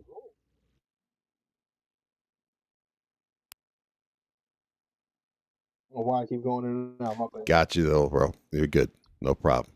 Um, so they're like, we want you to be in the group. They're like, take 3 shots with us, and we'll put you in the group. So I said, fuck it. I never, because it was cool to run with a crew, and they liked me so much. They're like, yo, we want you in the group. It was like a week later. We go to the spot in Yonkers, and it was Fire Night Studios. We pick up Jay Lift from probation at like 9 o'clock in the morning. I don't know why he was at probation at 9 in the morning. Then we drive over to Yonkers, and it's fucking, I think it was a Honda. And we go into the studio. We recorded 3 songs that day, and we had put it out on MySpace, which was crazy at that point because now that I'm thinking of it, I'm like, yo, MySpace was a great platform. And it's because I was new to the group, all of a sudden, like the energy and chemistry changed. People liked all of us on records together. But the thing with Stevie is like that's Big Bro. So he was into like the Tech Nine flows, the double timing. Hmm. He's an incredible MC. I still wish he did music to this day. He's still my brother, one of my best friends. Um, that motherfucker could spit. Um, and then John was like, he was a fun brother. He would talk about drinking, hanging out with girls. He just had that weird, crazy party vibe. And I was just this dark, pissed off kid that just knew how to rap at that point. Then the next year, the following year, Jayla passes away. I only knew this guy for a year, but I felt like I knew him my whole life. Yeah. So at that point, I'll never forget it too. I got kicked out of his funeral, Oh wow. which was crazy. Yeah, I.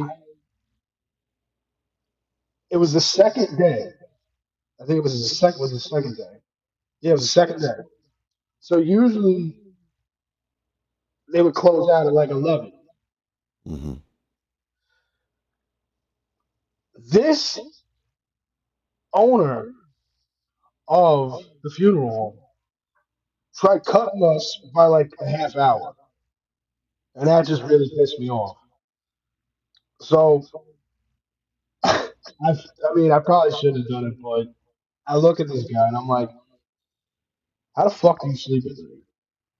I'm like, Mm. this is my friend, and I'm never gonna see him. He's like, who the fuck do you think you are talking to me like this? Blah blah blah. He's out of pocket, man. Yeah, so everybody's seeing this and hearing this, and he gets dead in my face. He's like, I think you should leave. I'm like, Mhm. yeah, I think that's a good idea. And as I'm walking, I see everybody that's at the funeral walking behind me. And I'll never forget this for the life of me. Stevie, word for word, he said, leave it to Jen to get kicked out of a funeral. And just everybody started cracking up. It was like nobody was being sad for just that moment. We just kind of laughed. Because like Jay Lift would have done that same shit.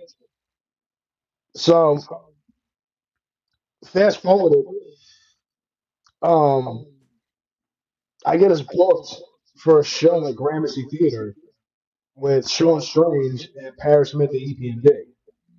Wow. Yeah, that I have a whole. And what's crazy is I'm working on a documentary with Steven called "The Kings in Black." Yes. But so if fans can see the transition, we went from spelling Faded Kings the way you would normally spell it, Kings. Hmm. Then because I wanted us to have the rights to the name and get a copyright and everything, I'm like, we gotta figure out a way to change this. And I don't know what happened. I was in my apartment and I was just drawing, and I just added an X and a Z. It was the most simplest thing in the entire world, but something made it stand out. Like it was kind of like it gave me a Public Enemy kind of feel. Give me Yeah. that rebel type feel. Rage Against the Machine. Mm-hmm. It's misspelled and that can piss people off. And somehow it worked. It worked perfectly. In the last record that we recorded, it was I think Hollywood Legends did it, but it was called Breaking Neck Music. And Stevie is the only MC that can ever get me to rap on anything that is a new metal style or heavy metal mixed in with boom bap drums. It's just that chemistry between me and him is insane. And my brother JD, shout out to my brother JD, he particularly likes it when Stevie and I go back and forth trading verses. He's like, something when you guys start going back and forth, like that shit's crazy. There's always those MCs or those friends that you just gel completely well together. Yeah. So yeah, the Faded Kings, we did a show at the Embassy Theater. That shit was crazy. That's actually documented the start of the trip all the way to the end of it. I'm gonna be releasing that with him soon. The trailer's actually out right now. Ill. And Stevie and I both did the sound, um, the footage, the editing, everything on the trailer. Yeah, man. I mean, you've got like your own production company. You have your label. You have, you're getting into making film, and you also do your graphics and everything like that. I mean, salute to you for being a true creative. You can tell that that's where your passion is in creating, and expressing yourself in some shape, form, or fashion, be it either visually or via audio, or you know what I mean. That's Crazy. dope, man. Yeah, I can't wait to see that, man. That's gonna be a dope one. Yeah, I'll be on the lookout for that.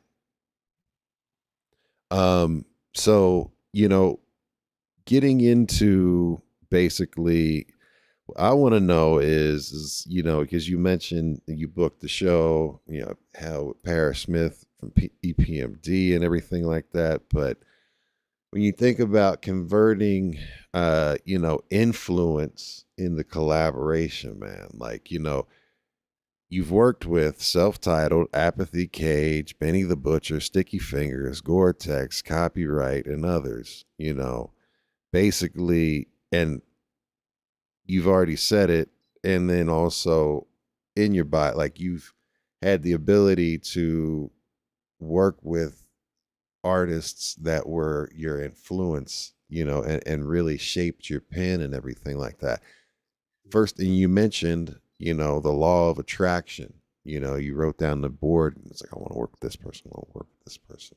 Yeah. Outside of the manifestation, what is it like to work with somebody that you actually listened to and like looked up to in a way of respected them and their art, and to be able to start working with them? What was that like for you? And who was the It first was, person? it was a well, first start by saying, like, my best friends Brendan and Derek, they asked me that, not the same way you asked it, because that was great the way you asked it, but they'll ask me that too, like, what was it like working with so and so and this and that. At first, the first person, man, who was the first person? And if you can't Actually, remember, don't worry about that. no, I can't remember, but it was two people. So it was self-titled and Gore-Tex, who goes by Lord Goat now. Yeah. I worked with both of them on my album. So with Celph, you know what it was? He's dope. Like he's shown me like different ways of like mixing. Anytime I ask him about, hey, if I want to go about, pressing vinyl or doing this, what's the best way to go about it?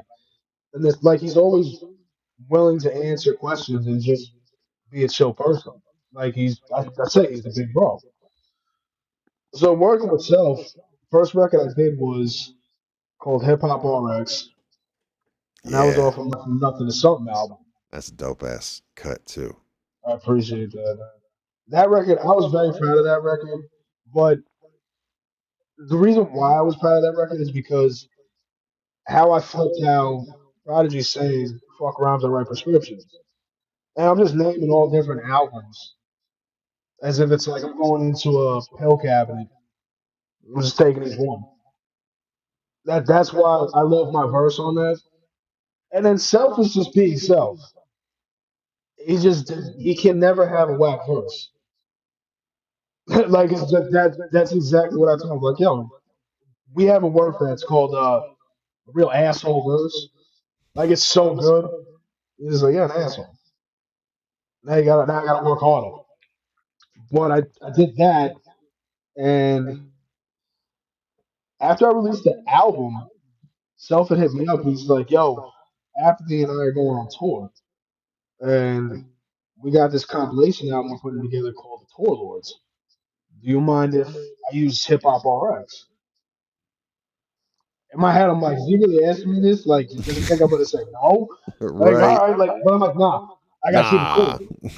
I was like, I gotta keep this cool. So I was like, yeah, yeah, yeah. I'm like, yo, could you just send me a copy though? Like when he put it together, because what they did was they made it a limited, only 200 CD edition, and I have one of them, and it's signed by both of them and everything.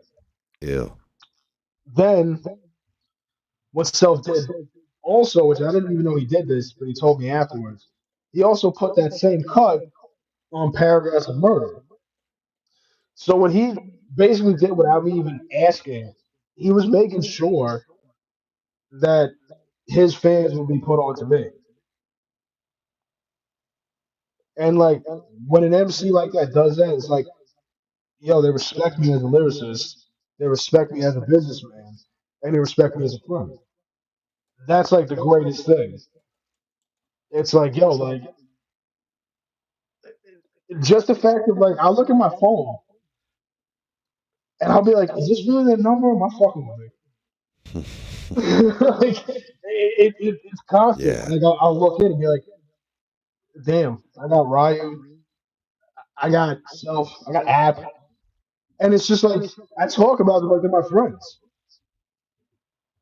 That's one dopamine that will never come down.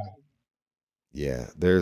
I know what that's like because there's artists that I have and can talk to on, sometimes a daily basis to a weekly basis to, a very regular basis. And it's like, they'll reach out to me and it's like, that's not really happening right now. And then you're Yeah, on the phone. Hey, are you good? And like, the fuck is, you know what I mean? It's just like, so yeah. I You gotta understand. take a second. Yeah. It's like this Yeah, person's actually calling and they're thinking about me, like, what?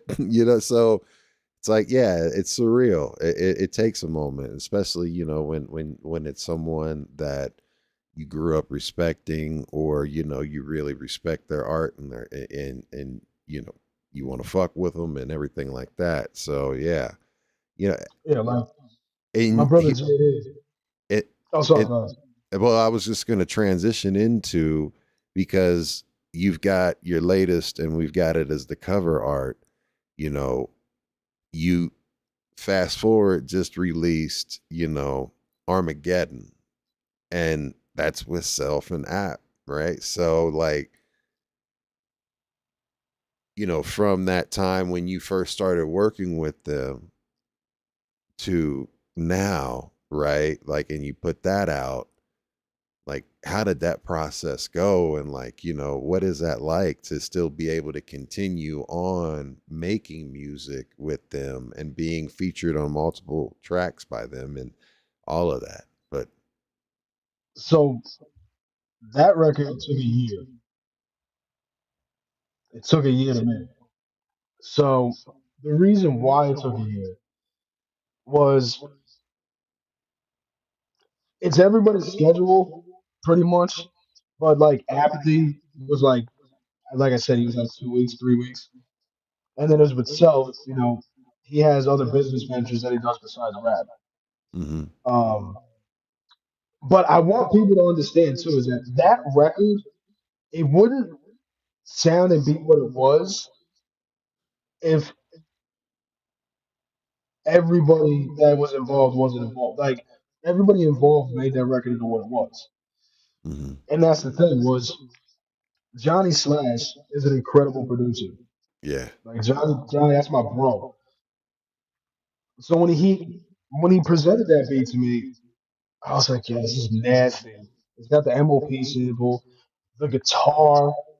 I'm like I need this. So, you know, obviously talked about me getting the full rights and purchase and everything. Got the stems, and then what people might not know is Matt Echo from Studio 631 Recordings here in Long Island. He mixed and mastered the first record I did with Celph. So for me, being the guy that I was, I wanted to honor that same thing by bringing the record to him. I was like, yo, I just only want you to touch this record. I don't want anybody to mix and master it. I don't want anybody to record me. I want you to do it. And he was kind of taken back by that. He's like, yo, nobody's ever like done that. I'm like, yeah, but you and I made four great records together, and that particular record got put out to a lot of people, and it wouldn't sound the way it was if it wasn't for you. yeah, So recorded that, and then it's crazy, man. Like I just love making music, and every time that I put something together, I make sure that I don't rush. I take my time with it because for me, I have this overthinking of I want it to be perfect. I want it to sound perfect. I want it to be put perfectly together. But that's never going to happen. So what Charlie taught me to do, he's like, listen, record the rough draft. Go to sleep. When you wake up the next day, listen to it because now your ears are relaxed. you got the ear fatigue going. Yeah, Yeah, you got that clean ear. Listen to it. And if it doesn't give you that same feeling, move on. Because there's certain songs you got to capture when you're in that moment. And yeah, then there's some you can keep because you become so intricate with it. It's like open mic surgery. yeah, So that's why I never rush any records. And when you get it, usually when I get excited over a record, I'm like, all right, what am I going to do with it? What do I think? What do I want to use it for? So like with All I Need, I love the Styles P sample. It's great for commercial audience, even though I'm talking about smoking weed. And I had the whole vision and everything. So basically, when my mind starts feeding me like that, I'm like, okay, this is a dope record. Then there's like those on the spot popping cuts. Yeah, your homeboy's spot playing something, you're like, let's just all get on it for fun. And it comes out dope. That's just literally what music is. It's just all about feeling. yes, It's all about what you want to put into the world. But with me, I love feeding people visually yeah. because every time I write, I have to visually see it. Yeah, that's the storytelling part that comes out. You know what I mean? Just Yeah, like the Slick Rick and all of that. I get it because I love. That's one of the things that I really enjoy about hip hop, as far as when someone is visual. You know what I mean? Like I think of Scarface. yo. You know, Scarface. yeah, I mean, think about like Cube, early Cube, when, Once Upon a Time in the Projects, or like Mhm. Colorblind, or like Homeboys. all of that. Like, yeah, man, like just very, very visual stuff, and it goes, there's tons and tons of people that are well gifted at that, but it's important, and I feel you on that one. You wanna know what's crazy? I used to, I mean, I still think it's dope, but I used to think that Ghetto Boys, My Mind's Playing Tricks on Me beat was the greatest beat that ever was. I don't know why. It's a sample, bro. I mean, because they really took, you know what I mean? That sample in itself, that's Isaac Hayes, right? Caught Yeah. Up on My Baby. And that I think it's off the Tough Guys soundtrack, but it's I've even chopped and sampled that and played with it, and like, just because it's just, I mean, it's so good. But if you think about how each one of their verses, right? They're telling stories, and they're telling their own stories, and they're so damn visual. Before, you didn't even need the music video. And when they put the music video out, it was like, yeah, that's how I thought about it in my head. They had already laid it out, the music video out, just by their bars. I mean, who can't, like, especially if you dealt with mental illness, who can't relate to, I sit in a four corner room staring at candles, at night I can't sleep, I toss and turn. I mean, like, so I mean, it's like that, come on, man. It's Face, man. And of course, you got Willie D. Bushwick didn't write anything, but but Yeah, shout you out to know what? Bushwick. Like Bushwick was like, he wasn't easy, Nah, but him he was particularly, dope. yeah, he was just dope. If somebody could write him something, it would come out dope. It was Willie or Face. Yeah. So, but it's the same thing like with Q, right? It's like I look at those guys and I'm like, you guys aren't MCs, but I still look at you guys as like, you're dope rappers. Yeah. Like that's another thing that it's like it's crazy to me. It's like that's, that's another thing I want everybody to get straight. Just like my man DMX. I don't like Drake. I don't support Drake. I don't do any of that shit. So if you're an MC, that's because you are a lyrical warrior. When you're a rapper, you can rap specific melodies. You can, put certain words together. It's not mind blowing, Hmm. but it's still good. Because an MC can be a rapper can't be an MC. Yeah. If that makes sense to some people. Yep. So if you want to elevate and you want to feel like you're untouched, don't make disposable music. Master Ace, the disposable arts. You have fast food music, and then you got home cooked meals. You got those Thanksgiving dinners. That's an album. Mm. Like you want something that's gonna fill you. Every time it fills you, it's the greatest feeling. Soul food, baby. Right. And then you'll have records that like, yeah, if I'm in like a mood or whatever, it's cool to like listen to, but Hmm. this isn't, my type of music. Yeah, you're looking for bars. Right. Yeah. But that's what I feel like some of the generation has like missed a lot. It's like lyricism doesn't matter to certain people. Yeah. Easy. Well, I mean, it's what the industry puts forth, and everybody's chasing a bag. Especially, there's folks that are trying to chase the bag, and there's folks that are trying to do art, and that's just like anything in any type of art form or music or anything, or people in work. You have people there that are doing the job because it's their passion and they love doing whatever it is that they're doing, and then there's people that are just there to get the money, and you could tell by their Yeah. works. You know what I mean?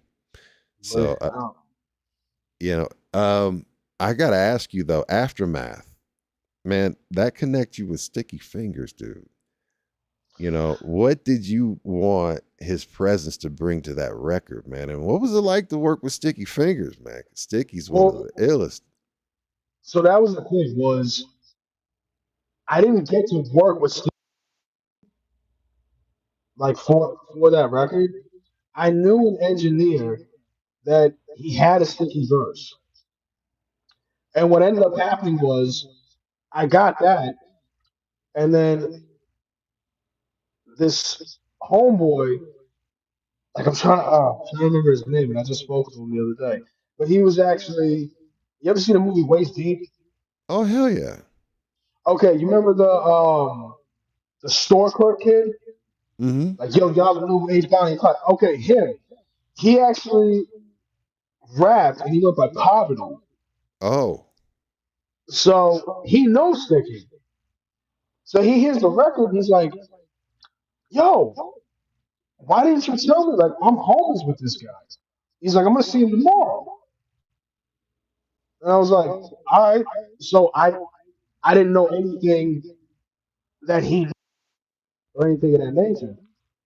Fast forward, Sticky had heard the record. I had a conversation with him, and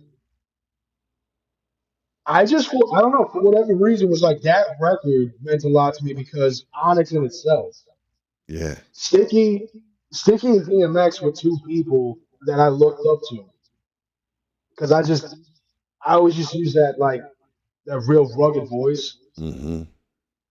And I mean, it got to a point where it was like it was too much, but it was like I idolized this guy so much because I had that voice. I was like, okay, like this is dope.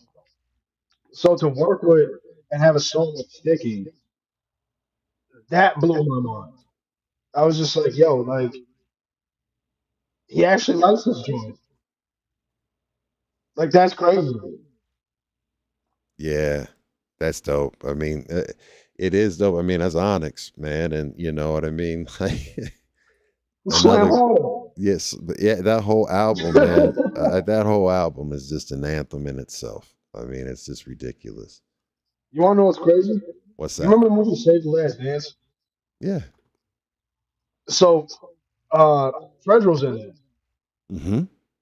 That is exactly how I found about Onyx when I was a child. Really. Because he was in that movie. I had no idea that that was Onyx. I got you. You're like, oh, hold on, that dude in the movies is actually, you know, yeah, Well, 'cause Took me by surprise because I'm like, huh. I'm like, this guy's like an actor, but he's an MC. and an ill MC, and he doesn't. He's not like any other. You know, he's got a lot Nah, of. he don't. You know what the thing is like he don't play around. No. Like he don't. He don't. He does not play around when it comes to bars, and it's the same way with Sticky though. Yeah. So like being a kid and like I'm like that's Fred Star. What the fuck? Yeah. Video I had saw after I found that out was the one they're in the hockey jerseys and they're playing on the ice. Oh. 50 Damn. Cent was on it. That was his first ever single. Yeah. Shit. I can't remember right now. I know exactly what you're talking about, though. Yeah, they're just like, bro, they're playing hockey and they're rapping. I'm like, yo, these guys are dope. Yeah. Hell yeah. That was the same. Yeah, like music videos even back in the day. Like there's just those timeless ones where you can't forget about. Midget Mike had it react. What'd you say? Midget Mike said it was react, I think. Oh, React. Yes, it was Yeah. React. Holy shit! Salute to Thank Midget you Mike. for that. Yeah. Yeah, but it was even like Craig Mack's Get Down music video. Mm-hmm. I remember that whole music video. And that's like what also made me fall in love with visuals because it really wasn't like movies. It was music videos. I was like, you can make music and make videos to these. I'm like, that's sick. Yeah. And if you can make music videos, you can basically tell a story. Hell yeah, man. You know, I wanted to ask you, Strike appears throughout your catalog. Oh, Why that's has that big. why has that partnership lasted so long? Yo, Strike don't get the recognition that he deserves. I've told him that for years. Strike is one of those MCs that he bodies everything. Like I've sat in the studio with him. I've watched him and witnessed him record amazing records. He's another MC that like I literally was like, okay, I got a platform. I need to promote him because you also got to remember, I knew Strike, DeMarco, and their homeboy Gravity because they used to go to the cop shop. Plus, in Long Island, MCs know MCs. So I grew up listening to these guys. And then when I started to get in positions where, like, all right, maybe I can help manage this, because I would manage my brother Awful P, I managed Mhm. DeMarco, I managed Strike. At one point, I was like helping and managing Lou, but Lou, that's another person who has opened a lot of doors for me, and I will always be grateful for. And he's like a big brother too. But he is such a talented artist and an MC Mhm. because that man can paint projects like they're paintings. Mm. So going to Strike is just like he's got so many dope joints that I've heard him play. Like we did a joint together called War of Attrition. I particularly don't really like my verse on it. Other people do, so it is what it is. But if you listen to him and what he's saying in that, it's incredible. The one line that me and my brother always talk about, he's like, "Premiere with a gang of stars don't make you a guru." Mm. Like, come on, man, it's lyricism. Like every person that I know personally, they're lyricists. Yeah. So Strike is he's in my catalog because we've always been brothers. So when we get together, like I'm like, yo, I got this idea. Let's do this. All right, cool. Yo, I want to have you featured on this. All right, cool. It's just that gang of brothers that you're just like, if they call you up, you want to jump on this? Sure. Because I just like making music with them. Hell And yeah. their family.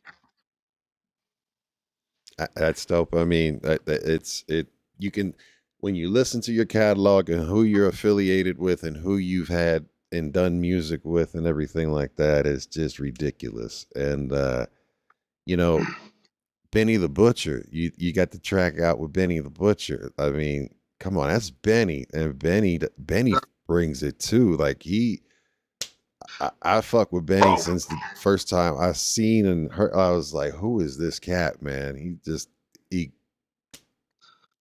You know what's crazy. crazy? Benny, I didn't really discover Benny until like maybe what? Like 2014, Gotcha. 2015, around that. Because again, Griselda, they're all out of Buffalo. Yep. And their style and the way they do things is like so crazy. Yeah. Like, so to have a record with him and I together,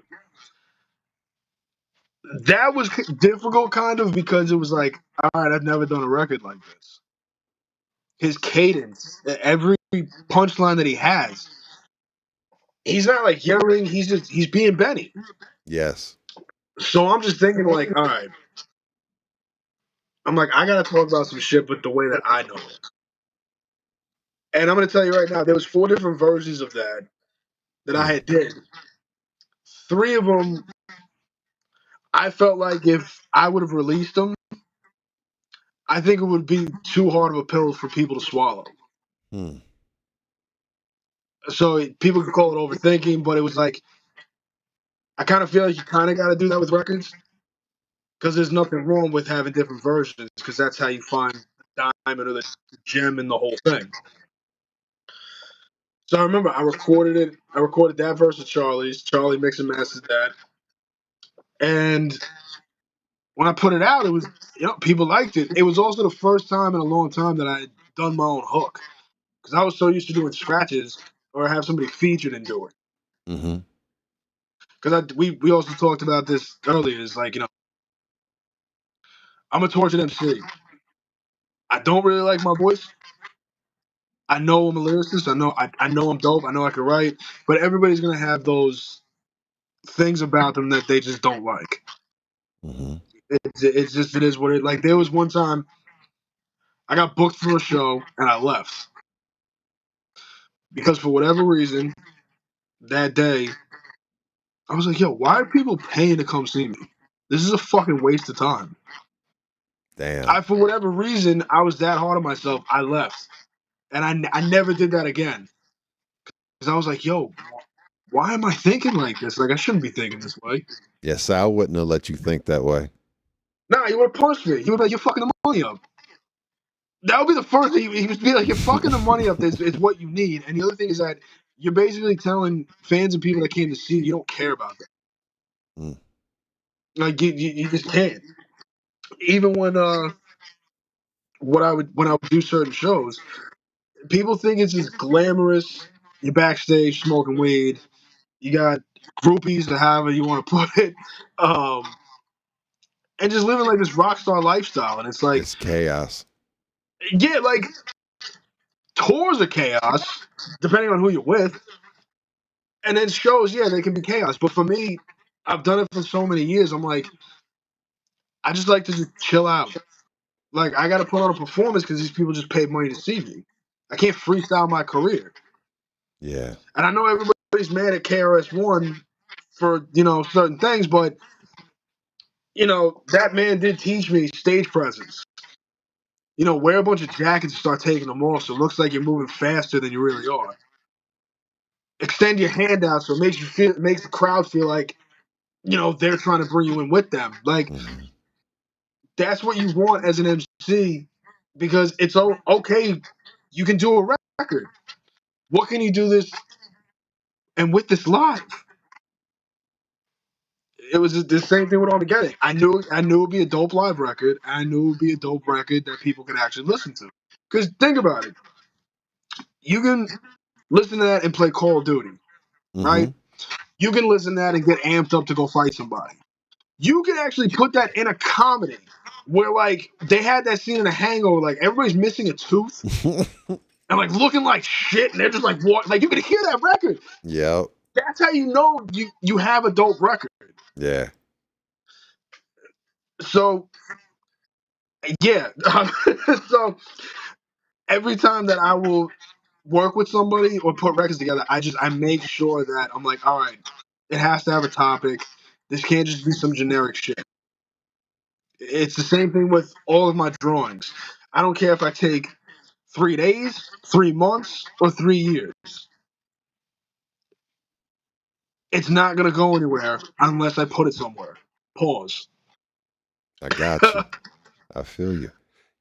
And you speaking of that, like solitary confinement places you besides Gore-Tex, Stryke, Gravity. And like it's a 6-minute track, right? Yeah. Tell me about that and like what held that thing together. And you talked about like sequencing and putting everything and having the right intention and everything. What was it? Because that's a dope ass track. Like, tell me I'm gonna about be that. completely honest with you, and nobody else knows this. That track was one of the hardest records that was put together, and that record took so many hours and so much bullshit. Yeah. And the reason why I say that is the song is dope. It was putting it all together because I finally got the verse from Gore-Tex, and I went to Studio 61, Matt Echo mixed and mastered, and recorded us there. So, solitary confinement, if you have a brain, anybody knows what that is. So, it's getting into that mindset and trying to paint a picture. Stryke, I specifically remember when him and I were in the studio and we're recording that. He's getting it. Like each one of his verses sound dope, but something's missing, and he keeps overthinking it. So I'm like, yo, I'm like, just do this.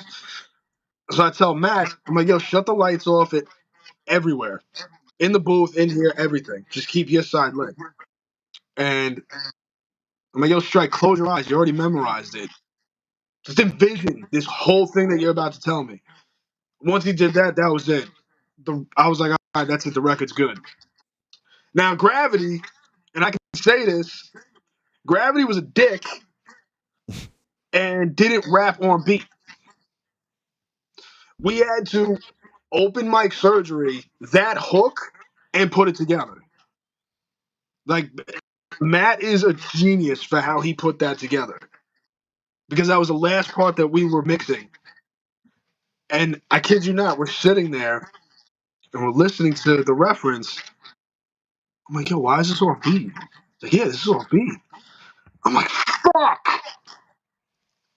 So we spent, well, he pretty much spent over like 2.5, 3 hours Easy E just in it. chopping it and putting it to every section Yeah. so it stayed on track. I love that. I love that joint, but at the same time, it's one of those joints where. So I used to have this thing. I mean, none of these tracks are on social media anymore. I still have them. I had this real obsession with releasing tracks on October 30th. I just, for whatever reason, I liked releasing a song that had like just to do with dark imagery or like anything of that Devil's style. Night. Yeah. Devil's Night. That particular track, was done in 48 hours. I released it the next day at midnight on October 30th.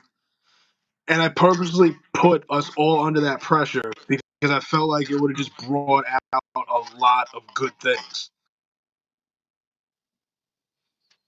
But putting that record together, oh man, that was work. Labor of love, but you pulled all, so you had all of that work and you did a 6-minute track, which is actually like 4 songs of these days standards with the minute. Yeah, 50s. That was also the thing that we discussed. We were like, yo, this track's mad long. Like, I think there was a point in time we were talking about like maybe we would just cut Gravity's verse and just have him as a hook. But because Gravity did a verse and he contributed a hook, I didn't want to just cut him from the song. Yeah. But looking back now, for a listener standpoint, even though traditional hip hop heads will listen to a 6-minute song, but for somebody who wants to easily digest it, probably should have went a different route. But I didn't care. I was like, yo, 6 minutes is 6 minutes. Hell yeah, man. You know, I wanted to ask you also in regards to, you being credited for the executive producer and voice actor on Chin Chen's NA meeting. Oh yeah. How did that come about?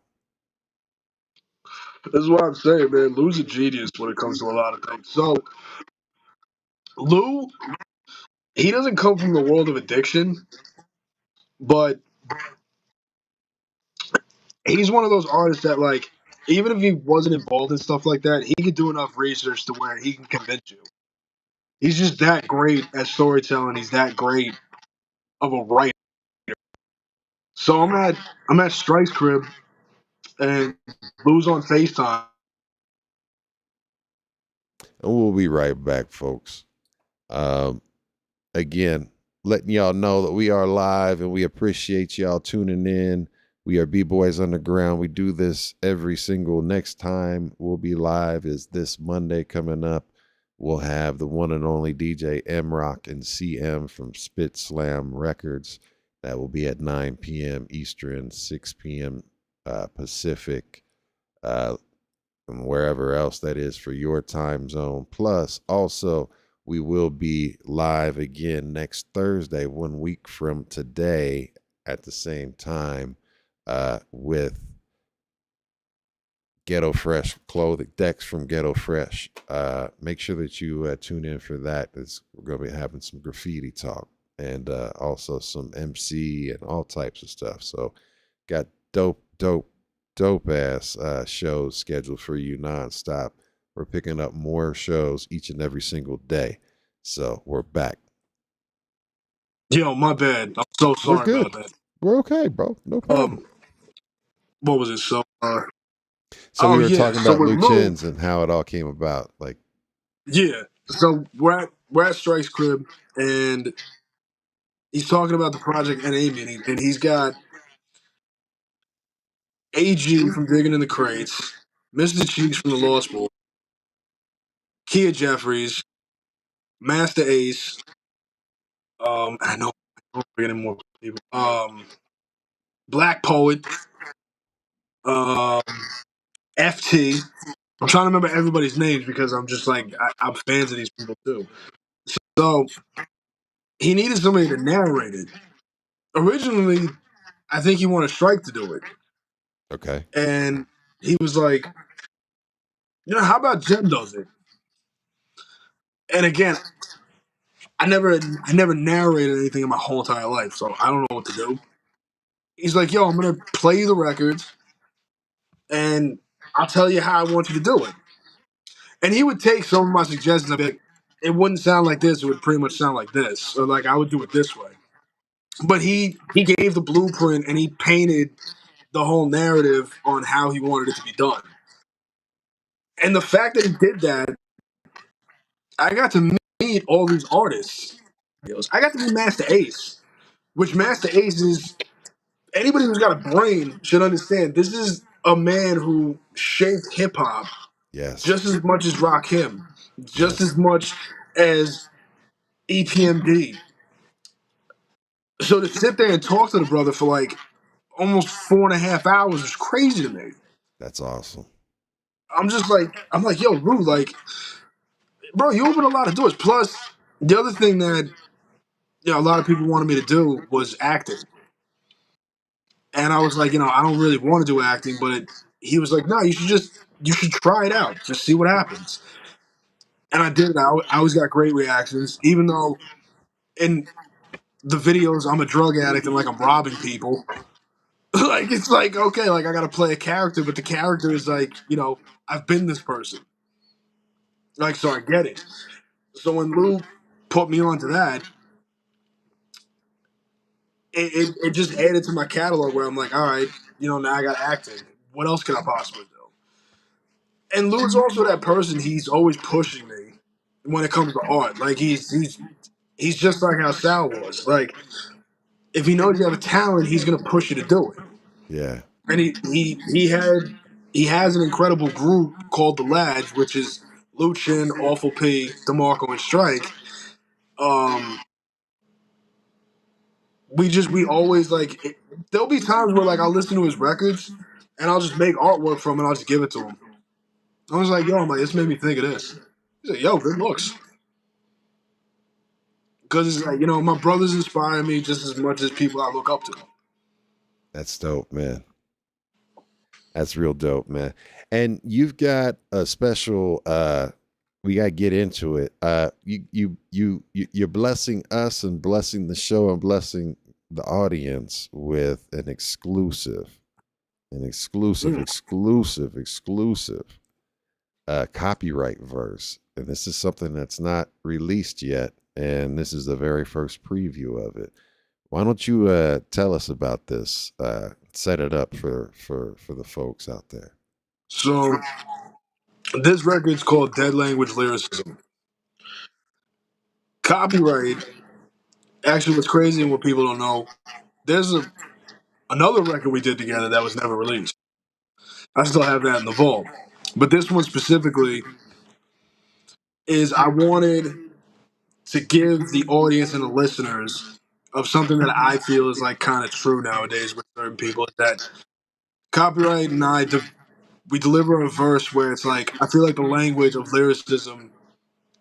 It's not that it's not existing; it's that I don't think a lot of people appreciate it anymore.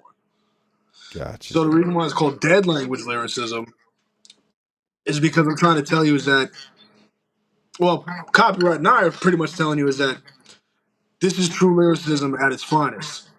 But the way that Copy writes and how he executes verses, even hooks, is incredible.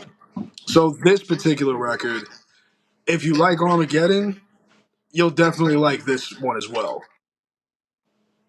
Hell yeah. So check it out, man. We're going to get into this and we'll be right back.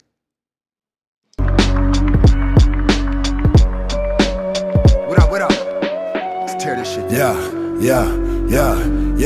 Check. Look, hey, so mix it like it goes right for several cop tracks. Labels for you are the opposite of baby. They never got back. When I say no gimmicks gonna last, I ain't wrong. Your cat's only in it for the cash like paint bombs. Look, we gum so Tim's and hoodie styling. New album coming soon like Woody Allen. You type joke, I leave the mic smoke making ash. Waving cash like the white broke.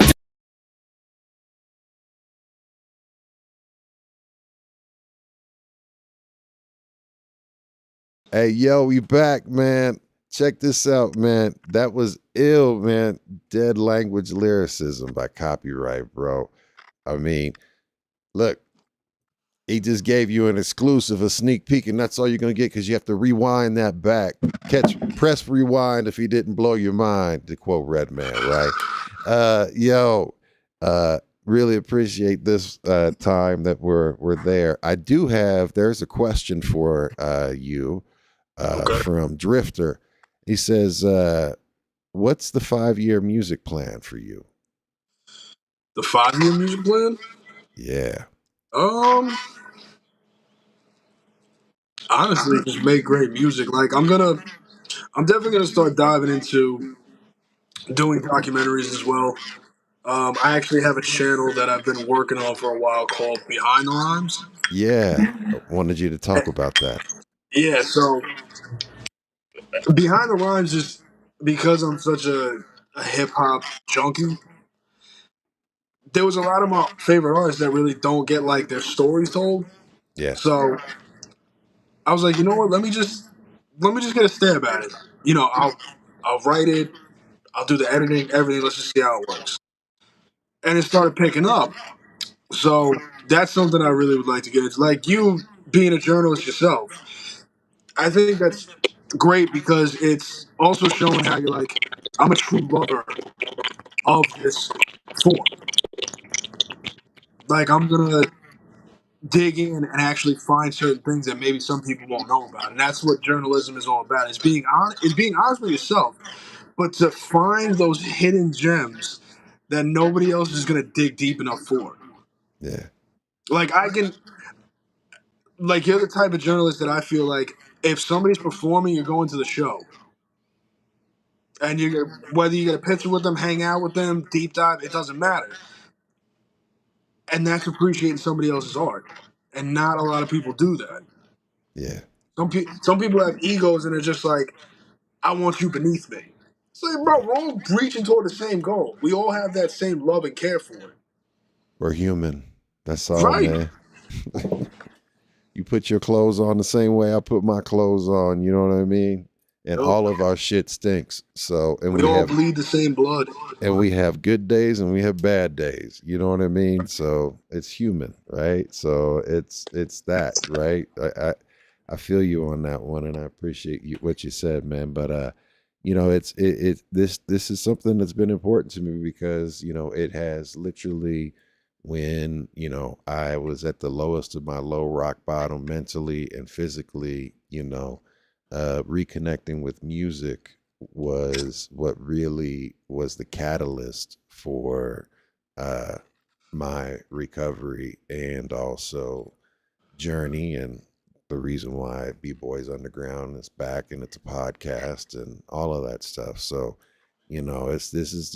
this is my passion, my love, and my family fully supports me, and they get what I do, and they think it's cool. So, I love it, so, I again appreciate you taking your time with me and spending this time with us. Cause I mean, I can talk about music all damn night, and especially talking about, people's individual journeys about music and their take on it, because everyone has their own unique color and palette that they can add to it. Everybody's got a different take on things because it's dope. But what I wanted to ask you also was, several records that appeared in 2023. Now you're returning them back in 2026. Can you shed some light on that and clarify why and what happened and what that is? So like, I'm guessing from Mics to Men, that one record, and Next Level, and Out for Action. So I had a distribution, and for whatever reason, because we didn't have an agreement, they just took all my stuff down. So I'm just like, all right, like the simple fact, you can make a TuneCore account, you can make a DistroKid. Yeah. I started doing that, and that's why you're going to be seeing a lot of old material and new material being blended in. Like I have, actually, I have 4 albums that I haven't released. So I got 2 group albums. I have a solo album. I have another series that I'm releasing called Rips the Hits, where it was just me having fun, taking, I guess, just like my favorite radio hits and just adding verses to them. Okay. Just something that's like, it's lyrical exercise. It's fun. Yeah. And then I have another one where it's a compilation album that I'm putting out called Featured Presentation. Okay. And it's just me and a bunch of other guys being featured together on it. And then I got another album called Fall, which stands for All Love Lost. Mm. And they're basically just, it deals with love, hatred, pain, pleasure, addiction. It's all records that I was like, all right, I got all these things I want to talk about, and I kind of can only put it in an album format. Yeah. And it was things I didn't want to talk about. Like I literally didn't want to. There's 3 records on there that I absolutely hate, but I know it's also going to mean something to somebody else. Sometimes you have to remember certain records, you can let it all out and not like it, but it can mean something to somebody else. Yeah. And that blows my mind too. Yeah. I mean, So I'm always working. I'm always working on something, whether it's music, art, even my own clothing. oh, Like you're I'll getting in some constantly clothing make now. designs just for myself. I'll press them Okay. up and I'll wear it. Hell yeah. Like you gotta be your own billboard, right? Yeah, true. Like I'm not wearing no Gucci shit. Like bro, like this hoodie, this shit ain't expensive, but it's nice. Yeah. I'm a grown ass man. I'm not buying Ferraris and like a bunch of dumb shit that I don't need. Like it's like, yo, like I invest in myself. Yeah. I have connections with certain people, and I'm just a humble guy. I love what I do, and I didn't take and spend all these years doing what I love to do and just like throwing in the towel right away. Because there's been Yeah. times where I did think about that. Because you as a father, I feel you can relate when I say this is I've always wanted to be a father first and an MC second. And the thing with me is that I started thinking, because of how my age, I was like, I just want kids. I want to live the dad life. I love rap, but I feel as if I'm in a position where it's like I could take a little bit of time off.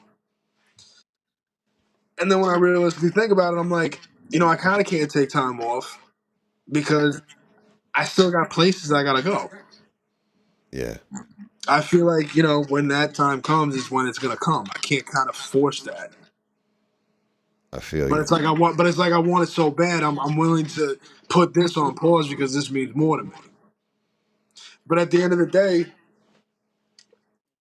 even though I'm not a father, but I'm sure you can agree.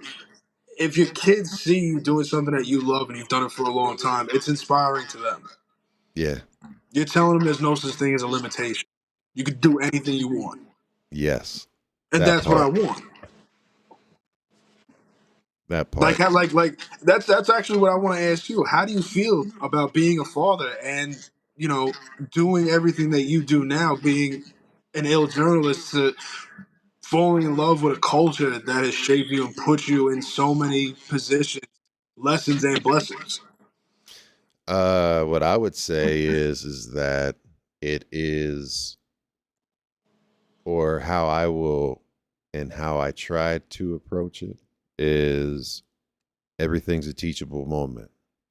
And it's my job to not only be genuinely, brutally open, honest about every single aspect of my life to my children, uh, even if it is something I'm at 100% ashamed of, for them to know and understand who I am and why.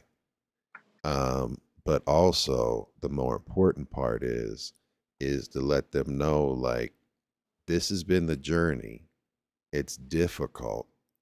You still fight. You don't ever back down. You get knocked down, you get back up. You and if you continue to fight and you continue to work at it, and even like the vision board, right, that you did, and all of that, right? When I started this, I just basically uh had a goal, and I never in a million years would have thought that I've come this far. But um it's for them to see, and for them to appreciate, and they do. They appreciate. They'll ask me, "Who you got interviewing next?" And what like, "Oh wow," you know what I mean? And Yeah. and then they're like, "Is so and so calling you?" It's like, "Yeah." They were like, "You just got off the phone with you." It's like, "Yeah, yeah." You know what I mean? And like, they get excited about it, and they respect it, and they understand that this is something that I'm getting to do that I love. And I want them to understand that, because I put this side of me on the shelf for a very long time to chase the bag, because coming from meager upbringing and, like, background, like, knowing what it was like to have to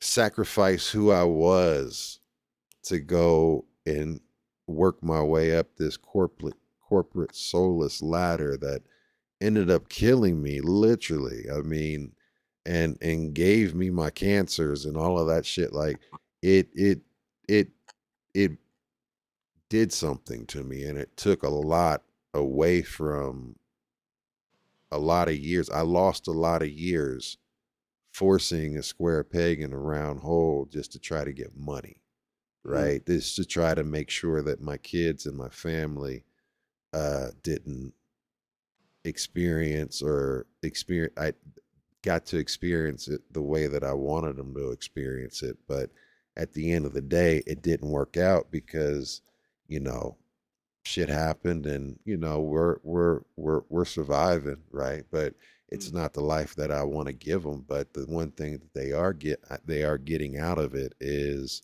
they're getting the story, and they're getting the wisdom, and I'm letting them know every single fucking step of the way. And I've got everything that I've done recorded on hard drive and backed up, from every single DJ stream to every single podcast to every single, all of it. And there's just hard drives, and they will have that. When I'm up out of here and stuff like that. And I want them to see the very beginning of it to now, because again, I lost a lot of years and a lot of time. I can look back at these pictures of when they were babies and infants, but I wasn't there. I wasn't present.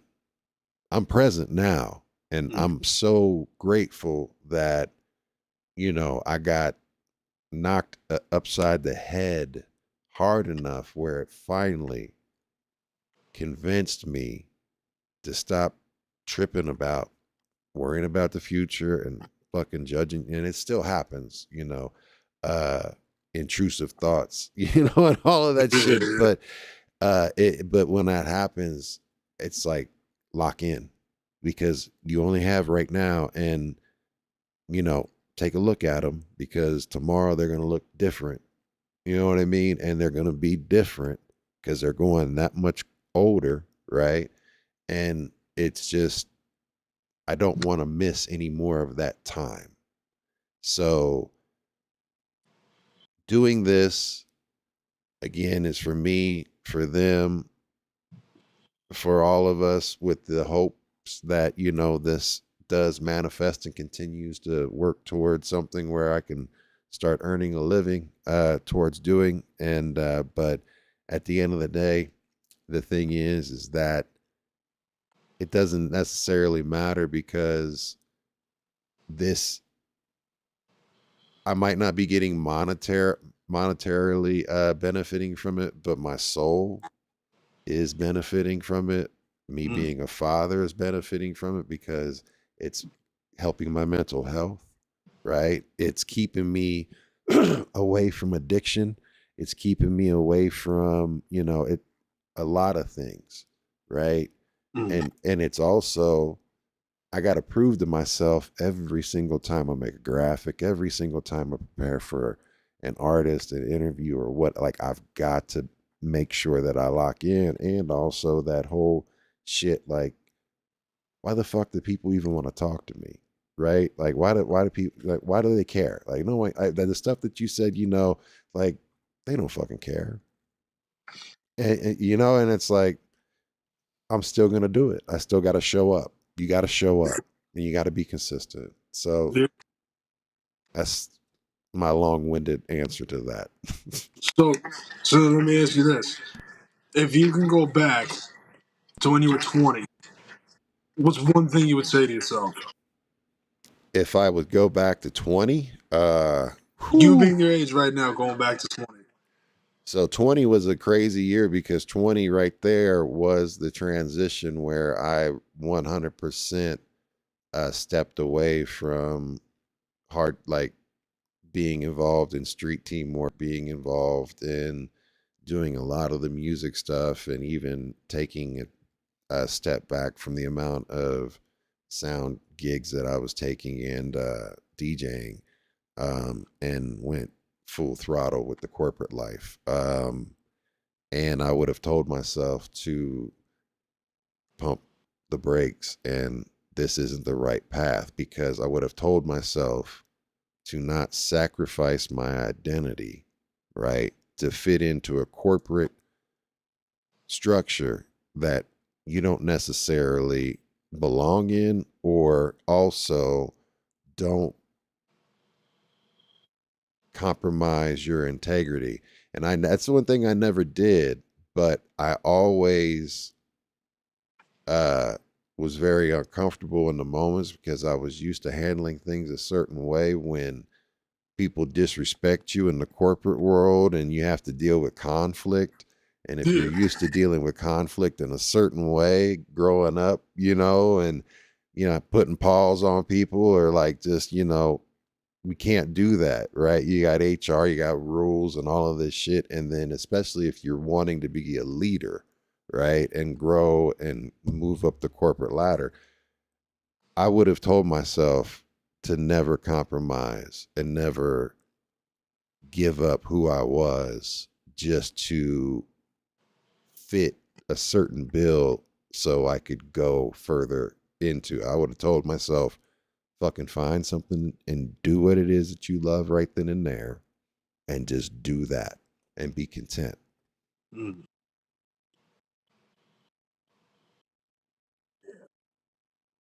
And you're doing it, though. I mean, that's the thing that look at you. I mean, like, you've suffered loss, you've suffered addiction, you've survived, and there's been a tremendous amount of cost. But at the end of the day, you're a self-made man. You're out here doing it. You're working with people that are top-notch artists and acts, and you yourself, iron sharpens iron. So you're going up against, so you've got to bring it, and there's a thought process to it. It's one of those things that you're extremely gifted and talented, and you're multifaceted. from the managing, from the graphics to the films to you mentioned clothing, like how creative you are, right? And you think about it like this: you've spoken about your substance abuse and started using at a young age. I can fucking 100% relate to that, and feeling recreational when it starts taking control, and that was something I used to, because I've never done, or I've got such a rule against taking painkillers, and I'm at 30 plus surgeries, right? And I've got cancer surgery coming up this on Saturday the 15th. And like I don't take any painkillers, and I've used weed a lot in my life, especially in this last health journey, and especially to do and help with pain. But April 13th, when shit got real and the diagnosis got real, and I, for whatever reason, something told me to, because I knew that it became maladaptive and it was too much of a crutch, and I was using it as way too much of a thing that I was leaning on and not using it for what I was intending it to use. I was very much escaping, and it was taking me out of the present, and it was causing me to do so. It was like, let's pump the brakes. I have nothing wrong with it.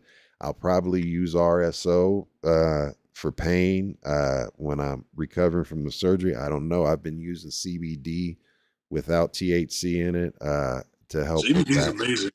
It is, right? So like, and I've got a certain brand that I fuck with, and it's Charlotte's Web. I tell everybody whenever anybody asks me about what I use for pain, and I've gotten tremendous amount of people using CBD oil and their products, Charlotte's Web, and people that don't want to have anything to do with THC or marijuana, but I've given them like droppers of like my stuff, and then they're like 10, 15 minutes later, they're like, I feel amazing. It's like, I told you. So, yeah. Because what some people don't realize is like it's really beneficial to the human body, because I've seen it work on people who would have like 15 seizures a day, and then they Yes. start going down to 2. It's like Charlotte, it can help you. It can help you with pain without giving you the, the, I guess, the burnt out feeling. yeah, well, THC is, the psychoactive the thing. It keeps you, it doesn't get you high, right? And Right. and So yeah, you don't get run down and burn out, like you said. Like your gears aren't slowing down. you want to hear something crazy? What's You that? probably won't believe me when I tell you this. So I have an owl tattoo on my throat, right? The only reason that exists is because I've always been a night owl. For whatever reason, I thrive at night, Yeah, and it's insane. So I went from, like I said, taking 3 sticks, 2 perks, and sometimes maybe like a little bit of booger sugar yeah, and some morphine. Now, what I have to do is sleep, because if I don't take something, I can't go to sleep. yep, So when I finally got health insurance, I got Ambien. Now, Ambien is the only drug that I never abused, because I know I need sleep to function. yeah, And the thing that I couldn't understand with certain people is like, it's kind of like robo tripping. Why do you want to fight to stay awake? Just go to sleep. But the but the reason why I would always stay awake is because I'm always thinking about something. yep. That's the creative mind, and I'm sure you can I can't say get it that to too. shut off. Yeah, it's like, Yeah. stop. So right. So it would be like I'd be up for like 3 days, 4 days. So when I finally got health insurance and I got Ambien, what I usually do is I smoke at night, Yeah, because it's weird. I can write in my leisure, not stoned, but I'm cool, calm, and collective. And even if I don't feel like writing at that moment, I have two computers where one I use for graphic designing, another one I use for recording and video production. Yeah. And like even my friends will tell you, like, you can't see it right now, but this desk that I found this desk at some like thrift store, and I was like, yeah, I can make that into a studio desk. So I'm always trying to make something. Yeah. I don't know what it is. It's like that. It's like when people get addicted to collecting things. I'm just addicted to making things. That's why I'm not like a big video game type guy. Yeah. I do like Mortal Kombat, Spyro, Crash Bandicoot, Tekken, Mortal Kombat, like, but I don't play video games because I don't want to play somebody else's creation when I can make my own. Mm. You want And to it's no create disrespect your to own somebody. sandbox. Yeah. Yeah. So like I said, I'm always working on something.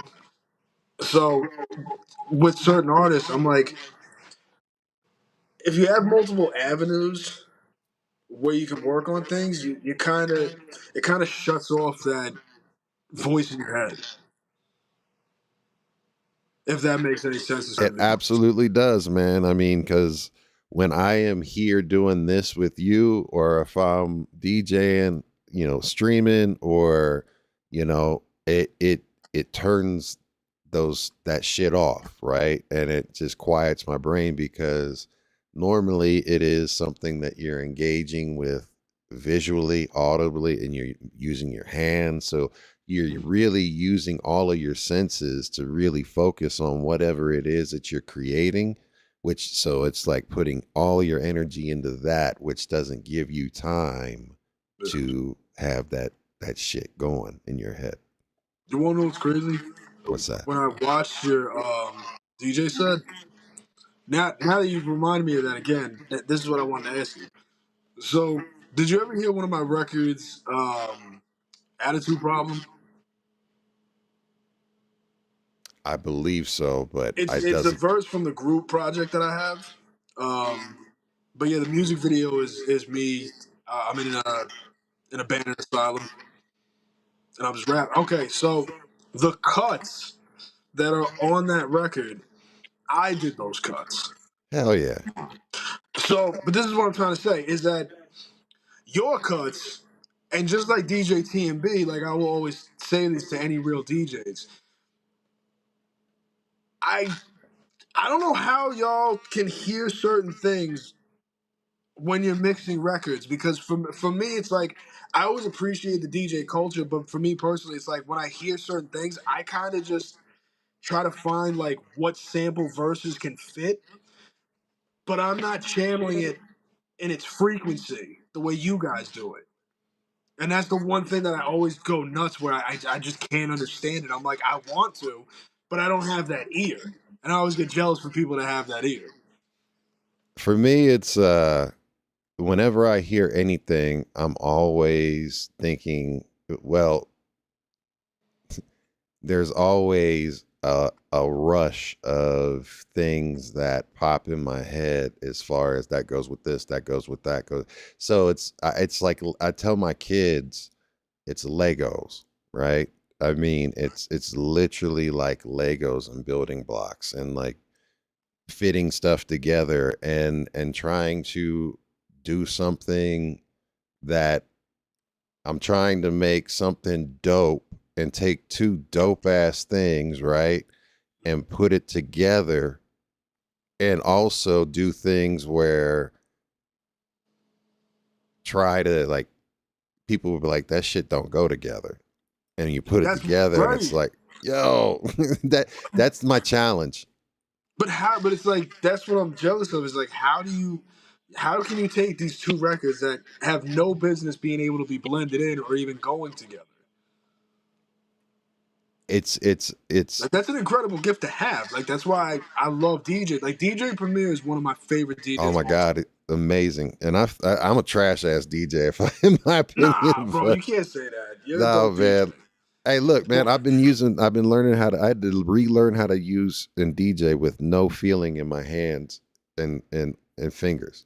So like, that's what I have no cuts, as far as in my opinion, because Like I've literally part of it is I have I've had surgeries now to get some feeling back in my hands, but I still have like they're like your hands are asleep. My hands are asleep at all times.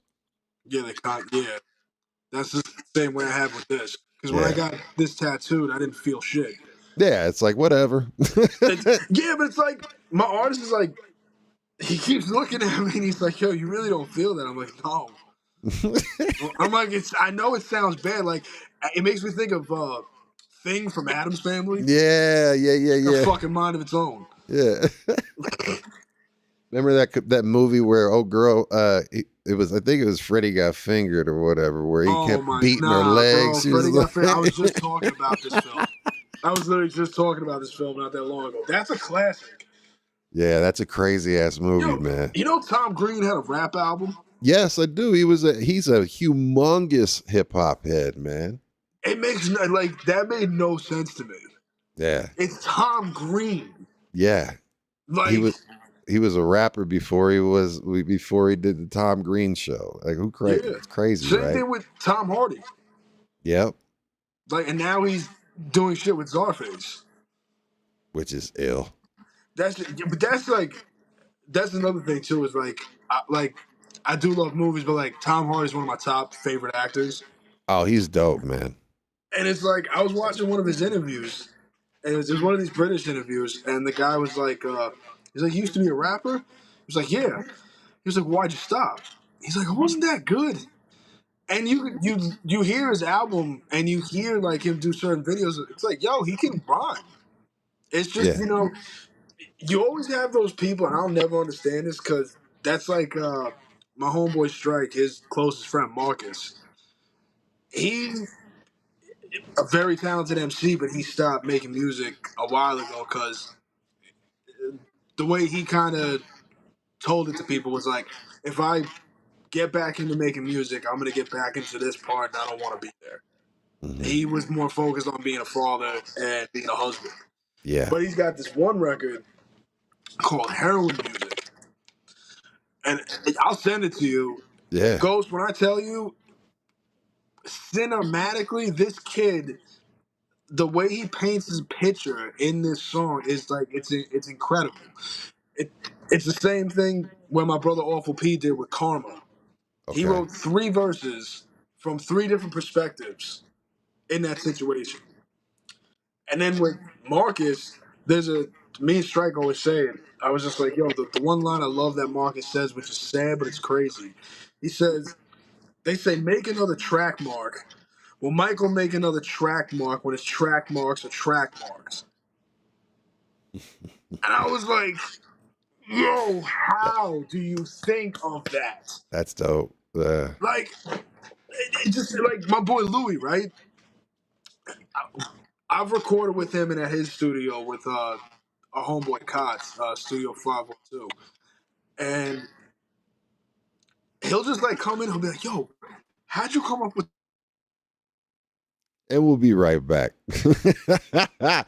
So check it out, man. Once again, we appreciate y'all. We're going overtime tonight because we're having good conversation. And he's here for it. So we're talking about everything. But again, this Monday coming up, don't forget DJ M Rock and CM are going to be here from Spit Slam Records. And then Dex from Ghetto Fresh Clothing will be here Thursday at the same time. And he's back. And we're back. Yo, peace, my bad, bro. We're good, bro. We're live. That's the thing I love about this. For you, it's 12:30. Is it 12? No, it isn't. Really? It's 10:30 my time, fam. 10:30? No way. I still got time. No, like we can rap. No, you gotta like, tell me, fam. I know there's like a couple more things that you wanted to talk about. Well, I mean, let's do this, man. Like, you know, the what I wanted to do was definitely mention, you know, I know we've talked about, you know, the music that you made and everything, but I'm going to ask you the hard question too, because you asked me a hard question. And like when you even mentioned the song Fall, right? And you've talked about, you know, substance abuse early on and, you know, having to resort to, you know, serving and to not be a quote unquote dope, or it was to actually survive, and it was out of survival, right? Yeah. And you brought yourself through that, and you're a changed man. But you know, what part of that experience and journey are you able to share to help people that might be in that situation, or like you go back to your 20-year-old self, your 14-year-old self, the ages that where you were struggling and facing adversity, and you were, you know, at the crossroads, right? What would you go back and tell that version of you? I mean,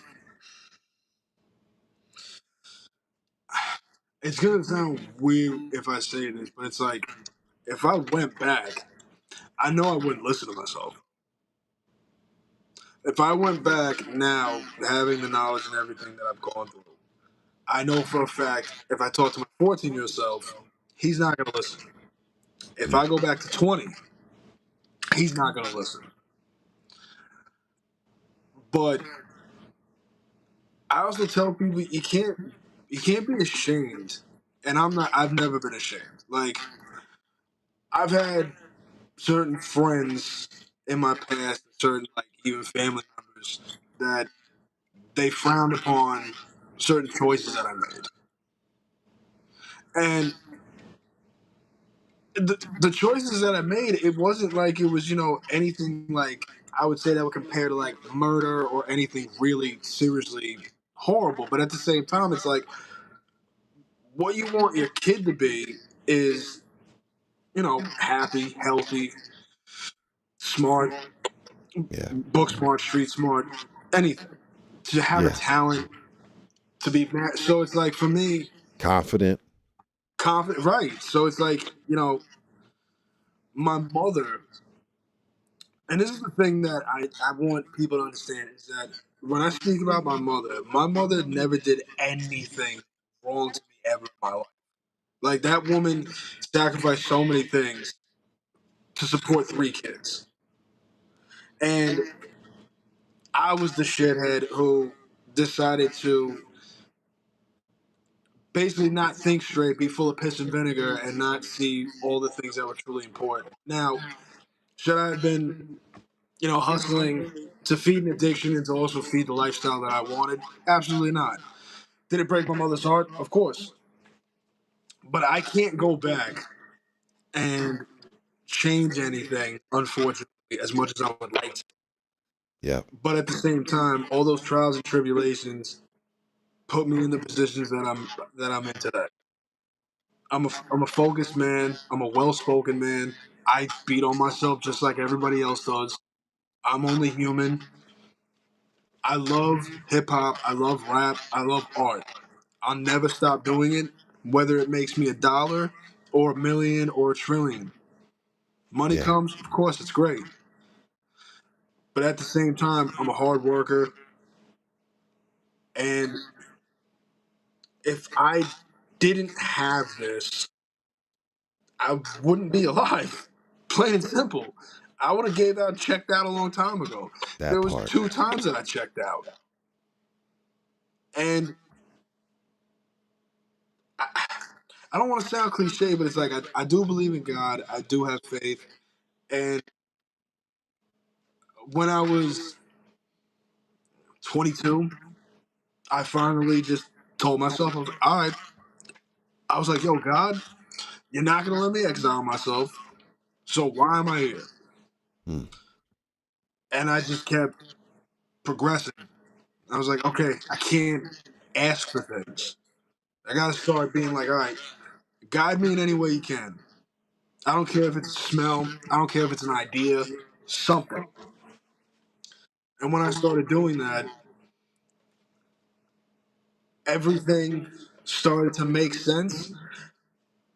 And I was like, okay, this is the direction I need to be going in. Because I can't keep dwelling on the past because the only thing that we cherish in life and we don't get back is time. Correct. What do they do when you get arrested? Take away your time. Right. What's the one thing that you always want to get back with your kids? Time. Time. So when I put that into perspective, I'm like, I can't get time. And the other thing that I look at too is music is the only thing a man has to immortality. Your voice can never die. Mm. So with this time on earth, I just want to make the greatest music, videos, artwork that I can. And all I care about is that I have respect amongst my peers. Yeah. And I'm not at the end goal. Yeah. The end goal is never gonna stop. I have plans. That's the other thing too. I have such horrible ACOD. Everything that is on my hard drives, that is on my computers, everything is organized. And when I mean organized, I mean from vocals, artwork, videos, stems, countless things of different raw music material. Even if the recording's bad, I save everything. I have that sickness as well. Like, right? It's like it's like why do I care so much that this is all organized? I can just throw it all in here and it's saved. Yeah. But it's to like there's literally on my hard drive. There's one specific folder called the Vault, and you have to type in the password to get in it. Now, the only thing I will say to the audience is that the Vault has literally things that not one single person on this earth has heard. Dope. And I keep it that way because these are specific things that I want to keep until there is that time where I'm no longer here. Yeah. Flood the gates. I have, friends written down that get certain material, and I have them release it. That's like with my boy Brendan, right? Yeah. He's one of my best friends, but he's like my brother. I purposely gave him points on Armageddon because he helped the idea of the record. Dope. So every time I get money off of that, he gets money as well. But he's like, I didn't do nothing. I'm like, yeah, you did. You helped me with the idea. Like, Yeah. I don't know. Because I'm a very big person where you got to give credit to everybody. Because I'll even look at like certain booklets and shit. The producers' credits aren't in there. The artwork credits aren't in there. The scratches mixes aren't in there. Like, the person just cares about just them and just the music. You're not giving credit and putting together and telling people, yo, it took these amount of people. Yeah. I've never been ashamed of that. Yeah. Hey, man, that's dope. I'm going to ask you the question, though, like, what you said you would go back to your 14-year-old self, 20-year-old self wouldn't listen. How would you make them listen, though? I'd have to go back to that point in my life where I can understand them. Yeah. So I'd say, if I went back to when I was 14, it depends where I was, but if I was where, let's say the second apartment that we were at, Mm-hmm. I probably would just sit in the room. I was like, yo, let's listen to Eric B. Rakim. So I guess like try to like kind of not give away that it's me, even though I know that it's gonna know it's me. Uh-huh. Because I don't want myself to answer questions. How'd you get this? Yo, what are you doing now? Like, I don't want myself to ask myself too many questions. Got you. I kind of want to give the Everything's gonna work out. Yeah, You can't change anything, but it does work out. that's dope. Hell yeah. Like I don't know, I've thought about that before, and it's just like I think it's a lot easier if you just go back to having that understanding, whether it's dark or it's positive. And it's like kind of just be like, if you're really happy with how everything went, even though you went through a lot of horrible shit to get there, Yeah. just tell your younger self. And then, like, I probably my 20-year-old self, I probably changed certain nights that I wish I could remember, and I could go back to and be like, okay, that makes sense now. All right, I did that. That makes like there was Yeah. so statute of limitation. I'll give you one scenario, right? There was I ended up with a golf cart. I ended up with a gas powered golf cart. That in itself is a hell of an opener for a story. Like, I ended up with a golf cart one night. That's some funny shit. I want to hear this. Well, see, the problem with that story though is so how I ended up with the golf cart didn't make sense to me right away because I was with an associate of mine and we went to this storage container and we took a crowbar. Statute of limitation. And me and this person, we would jump from the top of the shipping container onto the crowbar to break this lock. Now you gotta Gotcha. remember, you're hitting and then hitting the floor. It's kind of like a Beavis and Butthead episode. Two idiots falling and hitting the floor. After I think like an hour, get it open. There's no keys. So I'm like, what the fuck are we supposed to do? And the person I was with had the idea. We had the little like the army switch Uh-huh. blades, the small ones. Yeah. Put it in there and started it because all you had to do was just turn it. We drove that bitch through the woods, all over the place, and then back to my house. Now, when I say I woke up with it, the reason I say I woke up with it was because during that whole process, I didn't remember that. I was told this of what happened. So it gets to the point where I'm not going to school and I'm just kind of dropping people off in this golf cart. Like, just pull it up. Like, just, yeah, all right. And then just go home. And now you got to remember, I'm at a public high school where there's security, there's cops, there's people all over the place. Nobody said nothing. Like that is insane. Wow, shit. Yep. But that's what I'm saying. Like when you're a dumbass teenager, Yep. you do a lot of dumbass shit. Like Yep. so there's one that I will tell you. So when I was young, I was like 23, 24, and this is my third apartment that I had, and I was kicking it with this girl, and you know she's feeding my addiction, but she's staying with me for a minute. So I usually tell people and it goes like this. I was messing around with this girl. She told me she was on a pill. I didn't know she meant a Xanax. Oh shit. And I've told that joke to a lot of people, and I remember specifically, Apathy told me, he was like, that is the funniest way to open up if you do a joke. Yeah. The other thing that Apathy think is funny is I almost punched Keith Murray in the face. Oh shit. Keith Murray, I love Keith Murray, right? But Yeah, Keith Murray, he did an ultimate you have him disrespect. listed as one of your like guys that you looked up to and listened to. Yeah. So all right, tell me this. What happened? So I'm at this spot where I'm performing. Yeah. I get on stage and I'm rapping, and Keith Murray gets on stage because he's there. Yeah. And he's like, bobbing his head, he's feeling my shit, and then he goes to grab the mic from me. Oh shit. I'm like, yo, what the fuck are you doing? And he was just like, yo, I want to kick something. I'm like, bro, this is my set.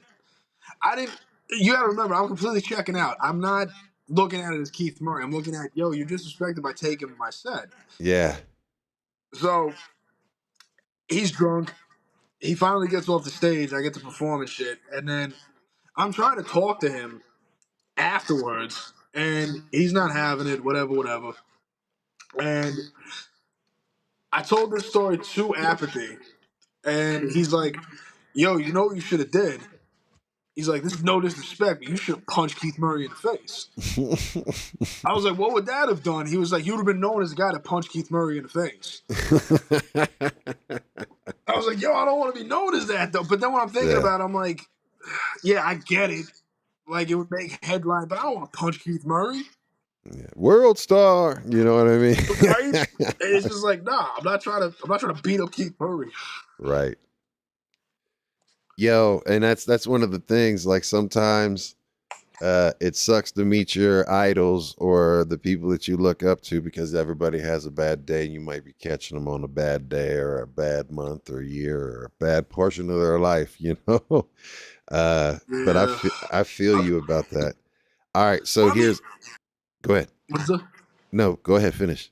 Oh, no, what I was saying is like, yeah, like, I love Keith Murray. There's no ill will toward Keith Murray. But it was like, it was kind of fun. Actually, Lou will vouch this too. And again, Mr. Cheeks, that's my homeboy. I love Mr. Cheeks. Love Mr. Cheeks. Got to do some street team work and meet him when he came through Cincinnati when this is before Freaky had passed away. This was on their first album and stuff like that. Okay.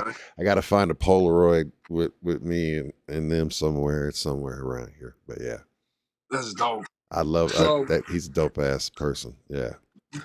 So when Lou was shooting his music video for Out of My Mind, Lou Chin Chen, AG was there and Mr. Cheeks. So it was a pool hall, and it was one of my homeboys, Dave. I got him to loan it to us for the day so we can shoot there. So Mr. AG gets there, Mr. Cheeks gets there, and we're shooting. And then Mr. Cheeks is at the bar. This guy's drinking. He's taking shots. He's just chilling. So there was this girl that I knew that was chilling there, and she was a little messed up. And he's talking with her and this, that, the third. And I just let him know. I was like, yo, she's like a friend of mine. Like, no joke. Like, just don't take advantage of her. So he's like, what are we on, some high school shit?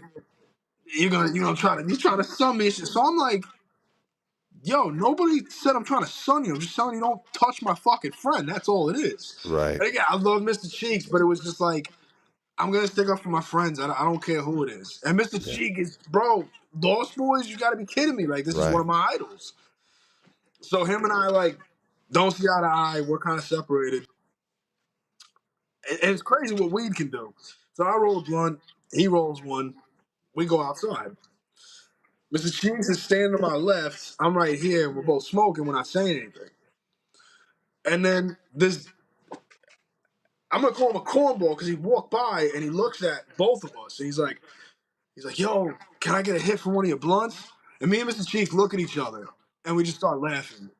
We told him to get the fuck out. We're bullying him now just because he's being a cornball.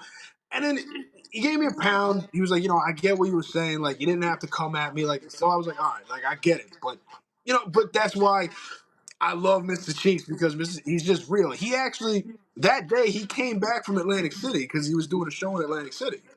Yeah. So he's been partying for like 48 hours. He was on one. Yeah, but again, he respects me as a person. He respects me as an MC as well. Yeah. So it's like, that's the highest badge of honor you can have. Same thing with, like, I don't know if Jack can see, but I have demigods tattooed here. Oh shit! I have the Weatherman logo tattooed right here. Yeah. So this is something that I personally was doing. Every time I work with somebody that I look up to, I kind of just get, because I've worked with Celph and Apps, it's demigods. I've worked with Cage and Copywrite, it's pretty much Weathermen. Yeah. It's like badges of honor. It's just, You earned that. Yeah, it's part of my story, and it's like I every got time kidney I look, cancer, and I came up with that logo, like for that ribbon. Now I can't, like, no, word. I don't know how the hell, but yeah. Yeah, it's Anyways, hard to like do the angle. uh, But yeah, it's like even all right. This is the other thing when I was saying mental health, right? yeah, So maybe this could help somebody else too. So my therapist would tell me, he'd be like, Tim, what do you see when you wake up? I said the ceiling. It says ha ha ha. No, seriously, what do you see like when you wake up? What's on your wall? Nothing. So he put in my head when I was like 15, do you have shows that you've been to? Do you have artwork you've made? Yeah, of course. So put them on your wall. Put them on your wall, and that way when you wake up, you'll see something that you did. It'll make you a little bit happy. I didn't really do it probably for like 4 months or 5 months. I was like, all right, whatever. I do that still to this day. So everything that's in my dungeon right now, my owl's den, I kind of call it.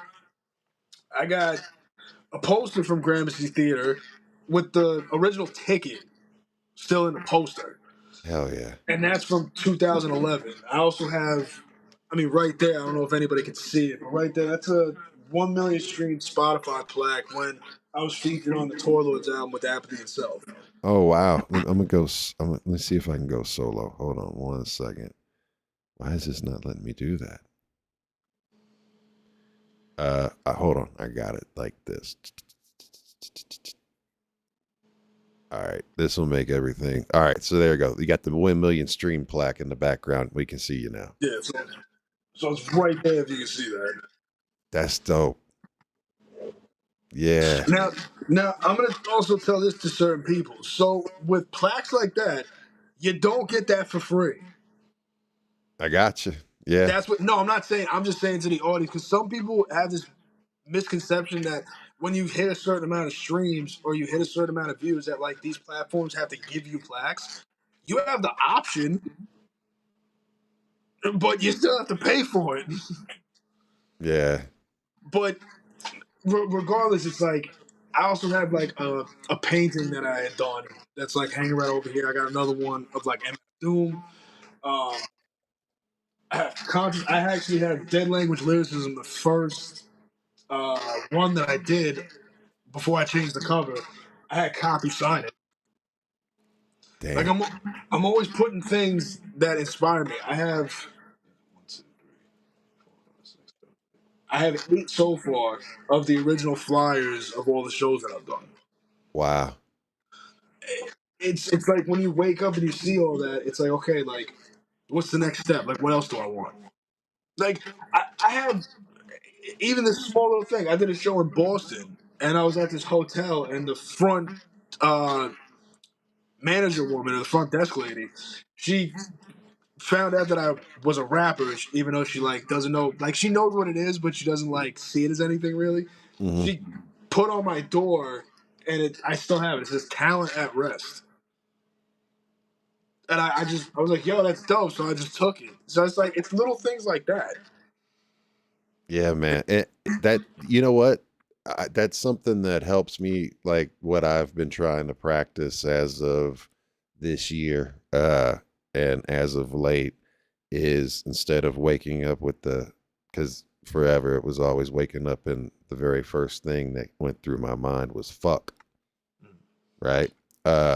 And now it's waking up with gratitude and stuff because therapists have told me that shit like for years and years and years and years, and I had a really good friend of mine that is and has led me spiritually throughout this journey, and he kept saying it to me too, and I was just like, all right, I'm gonna all right, damn it, I'm gonna try it, and I'm quite just 100%. It works.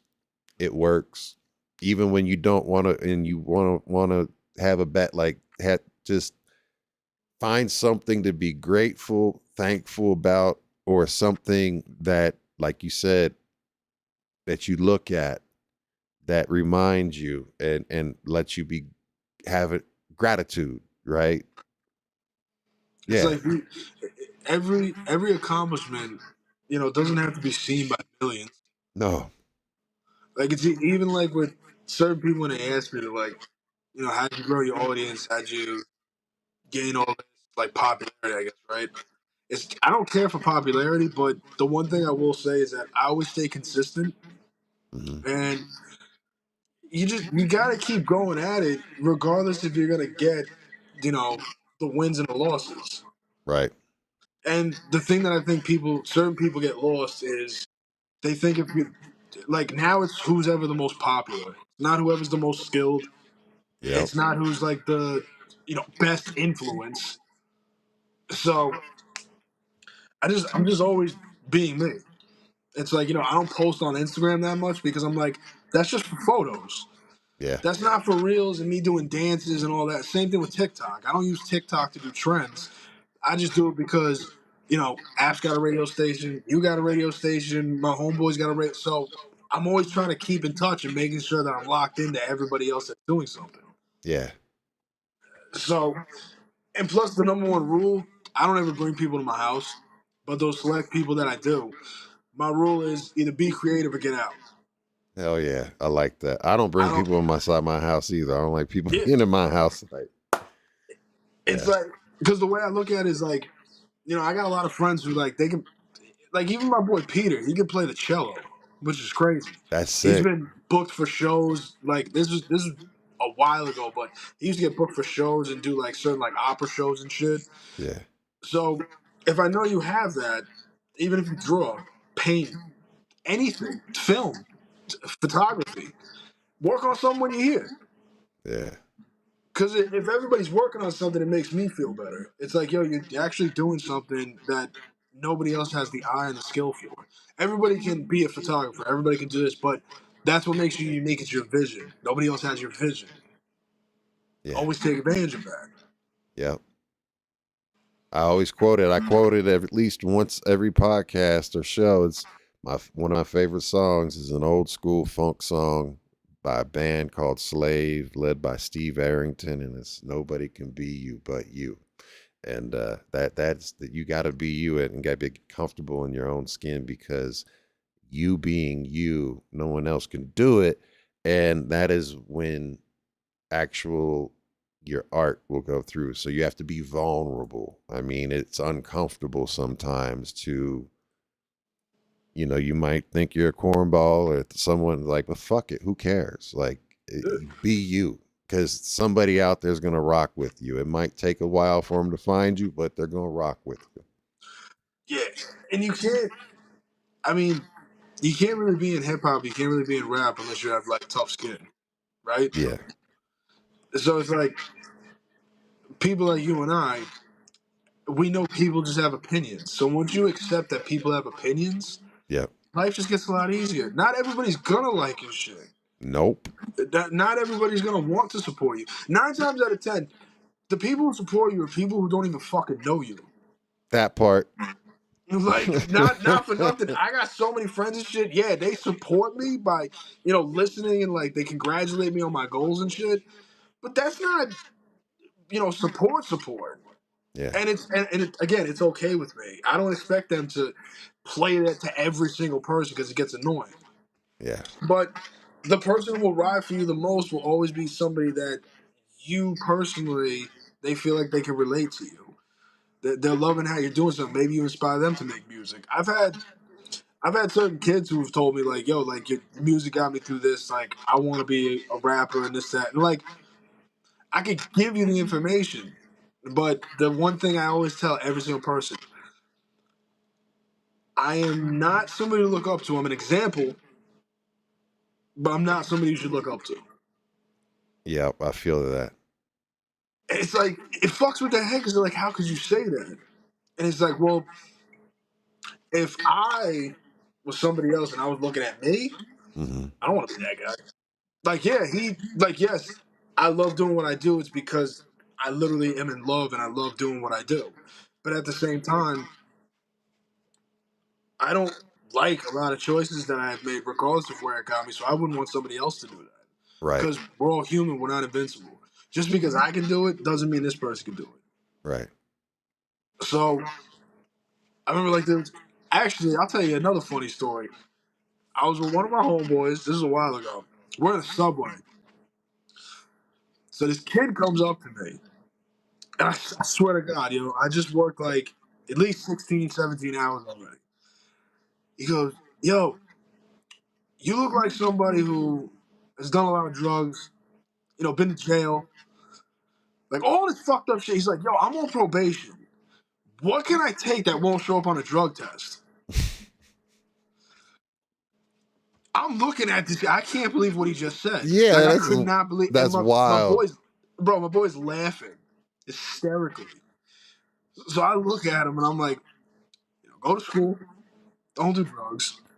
I'm like, and you really shouldn't just walk up to people and ask that because that's the kind of shit that'll get you fucked up. I'm like, you 17, right? He's like, yeah, I'm 17. I'm like, okay, because if you were 18, yeah, somebody will punch you upside your face for just asking those questions. And I remember I wrote that on Facebook. I don't know why, but every single person was like, I hope you didn't tell him to do drugs. And I started thinking, I'm like, yo, why would I tell this kid to like, dude, I'm not that much of an asshole. Like, I could have been that asshole, being, fuck you, I don't care. But, I'm going to be that guy that's going to give you a break. Like, yo, just don't ask those questions. Just don't do that. Because again, you're never going to understand it until you see somebody else you care about and they're doing it. Yep. Like, this is the other thing that was crazy, right? I started doing drugs at 14, right? Yeah. I didn't stop until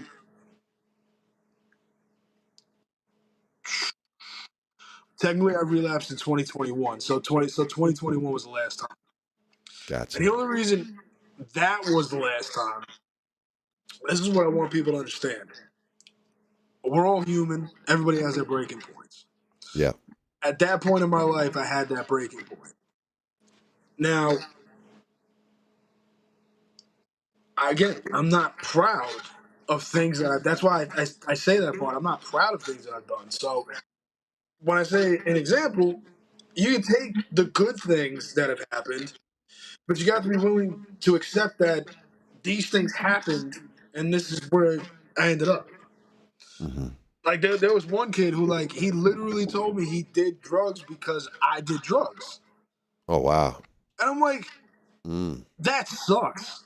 That does. That has to.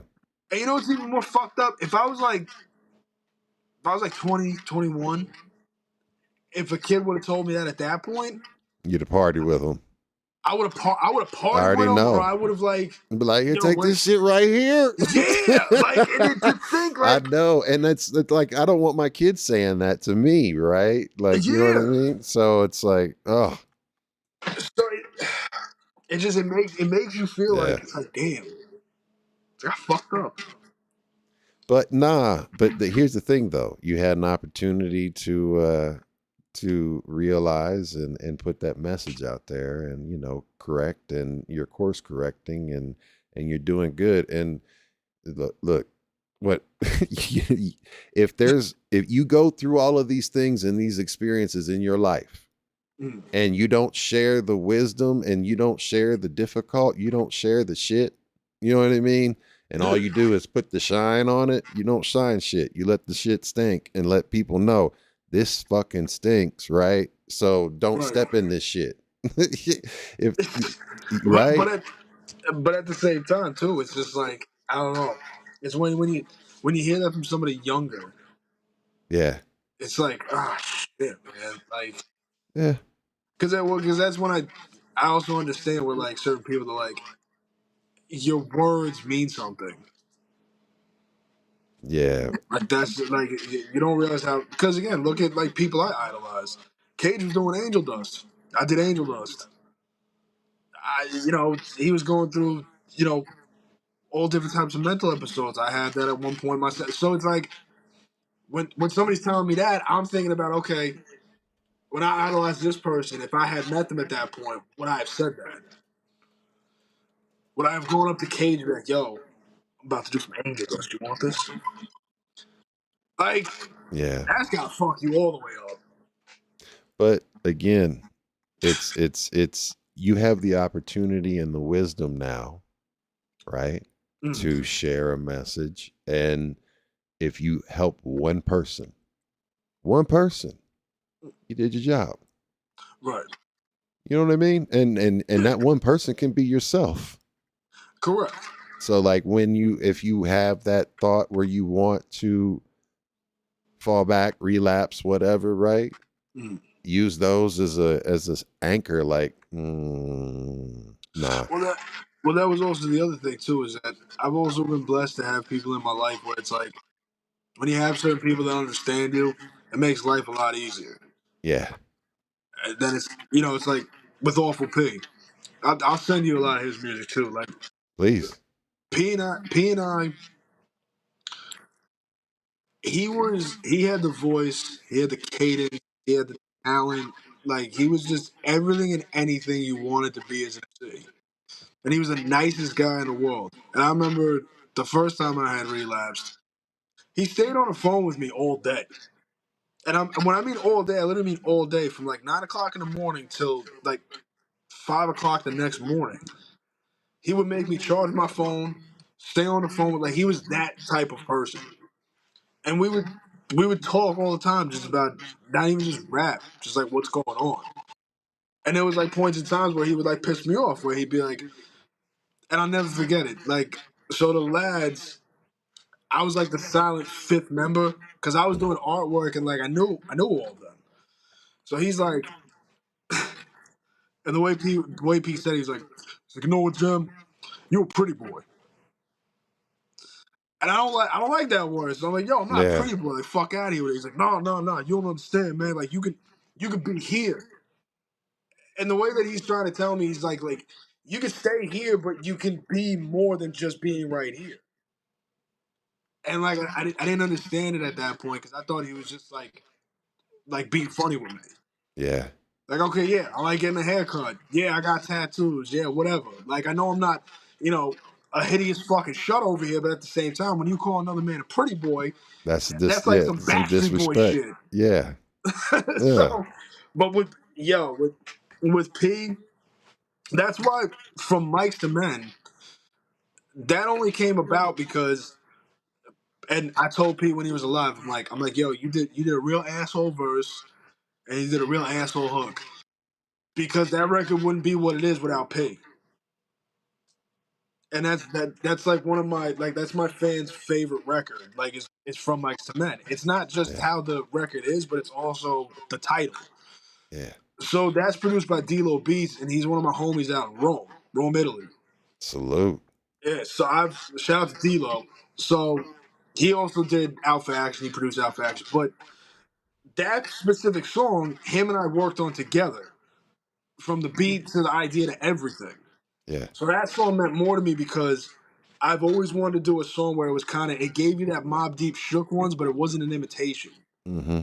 So when you hear the horns, it gives you kind of like that little bit of Wu-Tang, but when you hear that gas going on in the record, it's like, oh, yo, this is about to be some storytelling shit. And P just sets it off right then and there. That is one of those records I'm ultimately proud of. Like, if you had to dig up my catalog and if I gave you like 3, that would be one of the 3. Dope. Mics and Men. Hell yeah, man. Yeah, I had the record done and I didn't put it out for a month because I couldn't come up with a title. So, oh man, where was I at that point? I was at my one apartment, and I couldn't go to sleep. So I rolled a blunt. I started walking around the neighborhood, and I'm just listening to songs, just drowning out, trying to overthink. And then I started to lay down. I'm starting to go to sleep, and then out of nowhere, I have a book of Mice and Men. I just saw the title, and I was like, it'd be pretty dope if there was like a hip hop like book that was called From Mics to Men, like a biography. Yeah. And like when you have an idea and you start going to sleep, and you're gonna forget it. Yep. I sprung up. I swear to God, I sprung up in action. I got up. I go to run into my living room to go write it down, and because I didn't have like the lights on and take my phone, I smashed my head. Oh. But I still took a pad and pen and I wrote it down. But I wrote it down as if like it was a mental patient because it was just really big for no reason. You were wrong. You had your bell rung. I was like, yeah, bro. I was just so excited because I was like, yo, that's a dope title. So I woke up the next day and I'm looking at it and I'm just like, all right, fuck it. I'm gonna put it out. And the only responses I would get, they're like, yo, this record's incredible. But how'd you come up with the name? I'm like, that's what y'all focused on was the name? I'm like, I think the record speaks for itself. But again, you want your titles to be just as strong as a song. Yeah, it's the hook. That's like with Next Level. Next Level, the only reason I called it that was because everybody's verses is on some next level shit. And you have those that just speak to you, and then you have those that you're like, I'm not putting this out till I have the title. Yeah. That's the thing that's most frustrating. I got you. Hey, well, yo, we got one last question and then we're going to wrap it because I know you got to go to bed and all of that stuff. So as and I hope, because we could go, I got plenty more, but I hope you come back. I hope Oh you're yeah, always, bro, I come hope you on. fucking always come I'll back. be back. All right, dope, because we've got more to talk about. But Next time I have a way better setup, I promise. oh, we're good, bro. We are goody. Look, we're good, man. But here's the one thing. When people study the full Jem Alexander story years from now, what do you want them to understand about the distance between being overlooked and building your own fucking empire? Being your own self-made man. Damn.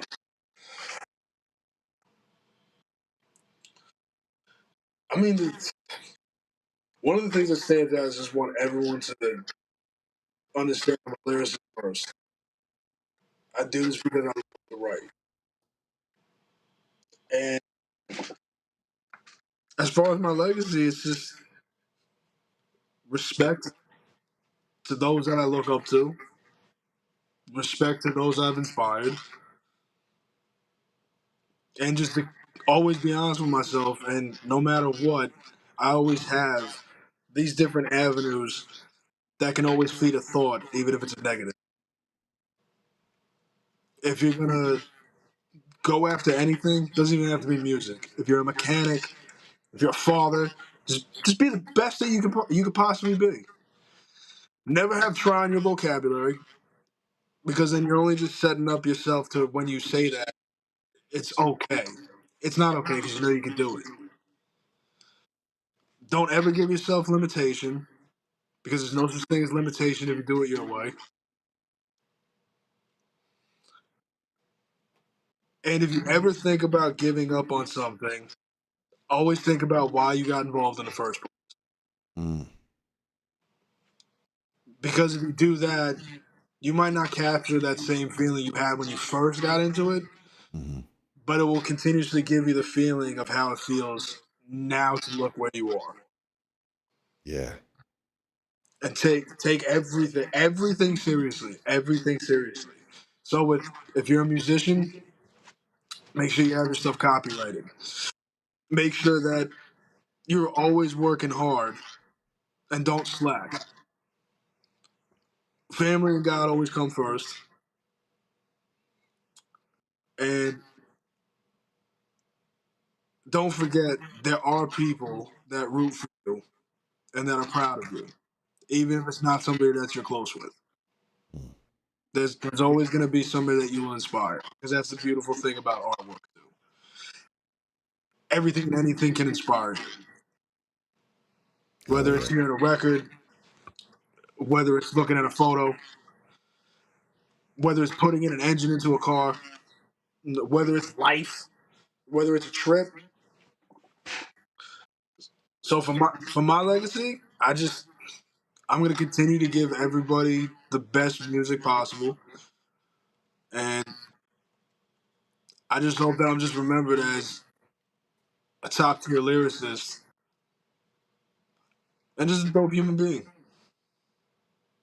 That you are, my friend. That you are. So, like, I gotta say, yo, Jim Alexander, fucking amazing, amazing time.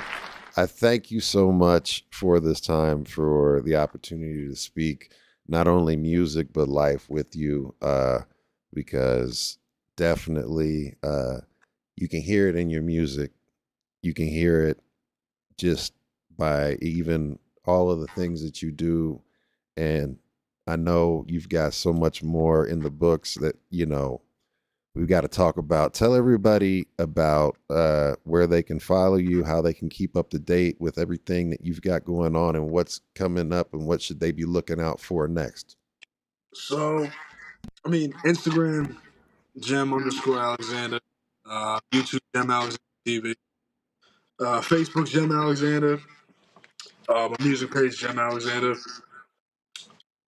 I have my solo album coming out called Pressure Makes Diamonds, that's what Armageddon, that's the lead single off the album. Same thing with the snippet that we played with Copywrite Dead Language Lyricism, that will also be on Pressure Makes Diamonds. I'm going to push to have that out on my birthday, which is November 9th. But I'm going to do pre-orders, so you'll have it 4 or 5 days before the album comes out. I'm also thinking about putting out vinyl of Armageddon, and I'm going to do a giveaway where I can have any fan, if they follow the rules, you'll be able to get a free vinyl with signed copies by myself, Apathy, and everybody involved in the record. Damn. Follow the So rules. you'll be able to have something that is literally one of one. Because I feel as if, if it wasn't for fans, I wouldn't be here. And I am absolutely proud of all the music that I'm going to be putting out that I want to give back to everybody. I'm also doing, my clothing brand again. So I'll be doing prizes and giveaways with that as well. I'm also working on, like I said, the Faded Kings documentary, The Kings in Black. That Stevie and I will have done relatively soon. We're still trying to see if we want to release it as episodes first or if it's entirety. So we'll figure that out. I also have another group project, Instrumental Patience, that I'll be dropping soon as well. What else do I have that's coming out? This is what I'm saying. I have so many different things that I've been working on. I'm also working on a book. That's basically, it's literally everything and anything from the time I was born up until now. It's going to be called The Immortal Gem.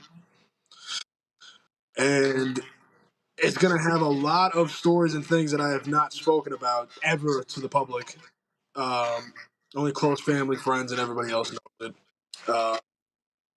So I'll be having that at some point. I want that as well. I also have been in talk with one of my homeboys that he wants to do a short film. So we might be working into that. I got to see what it fits into the schedule. But yeah, I'm gonna come back on to this show, hopefully very soon, and then you and I can just get into a whole bunch of different conversations, different topics. Absolutely. Because I will tell you this too. You my brother because you also got me not to smoke for 3 hours. We've been having such a good conversation. I have not thought about smoking a cigarette one time. It's 4 hours, sir, not 3. Okay, 4 hours is even better. Well, look, man, hey, I got to say again, thank you again, man. And everybody, make sure that you follow, you support, and whenever you have a date, you just say it, and the date's open and it's yours. So, like, for real, like, I don't give a shit if it's on a Saturday afternoon. Like, as long as my kids and wifey say it's like we don't got shit going on, then that's what we finna do. So, bro, let me know. Mad like love, man. I'm always available. You and me. I am too. Yo, shout out to Gorilla Strong. Gorilla for Strong the link for putting this together. Yes, man. Well, hey, yo. From our city to your world, we are City World. Shout out to City World Media Group. Much love. So again, I always say this as we go. Keep pushing, keep persevering, and stay in the present, not in the past. Don't let it kick your ass. Just learn from it and don't trip on the future, because I've died twice and that shit that I was worrying about didn't mean a fucking thing and didn't even matter, right?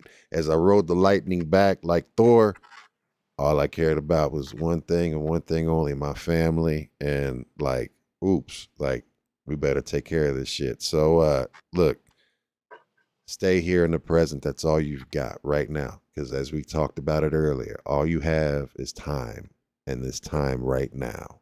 So don't fucking waste it. Much love.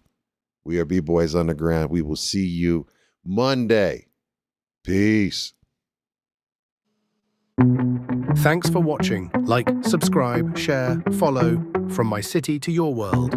We are City World.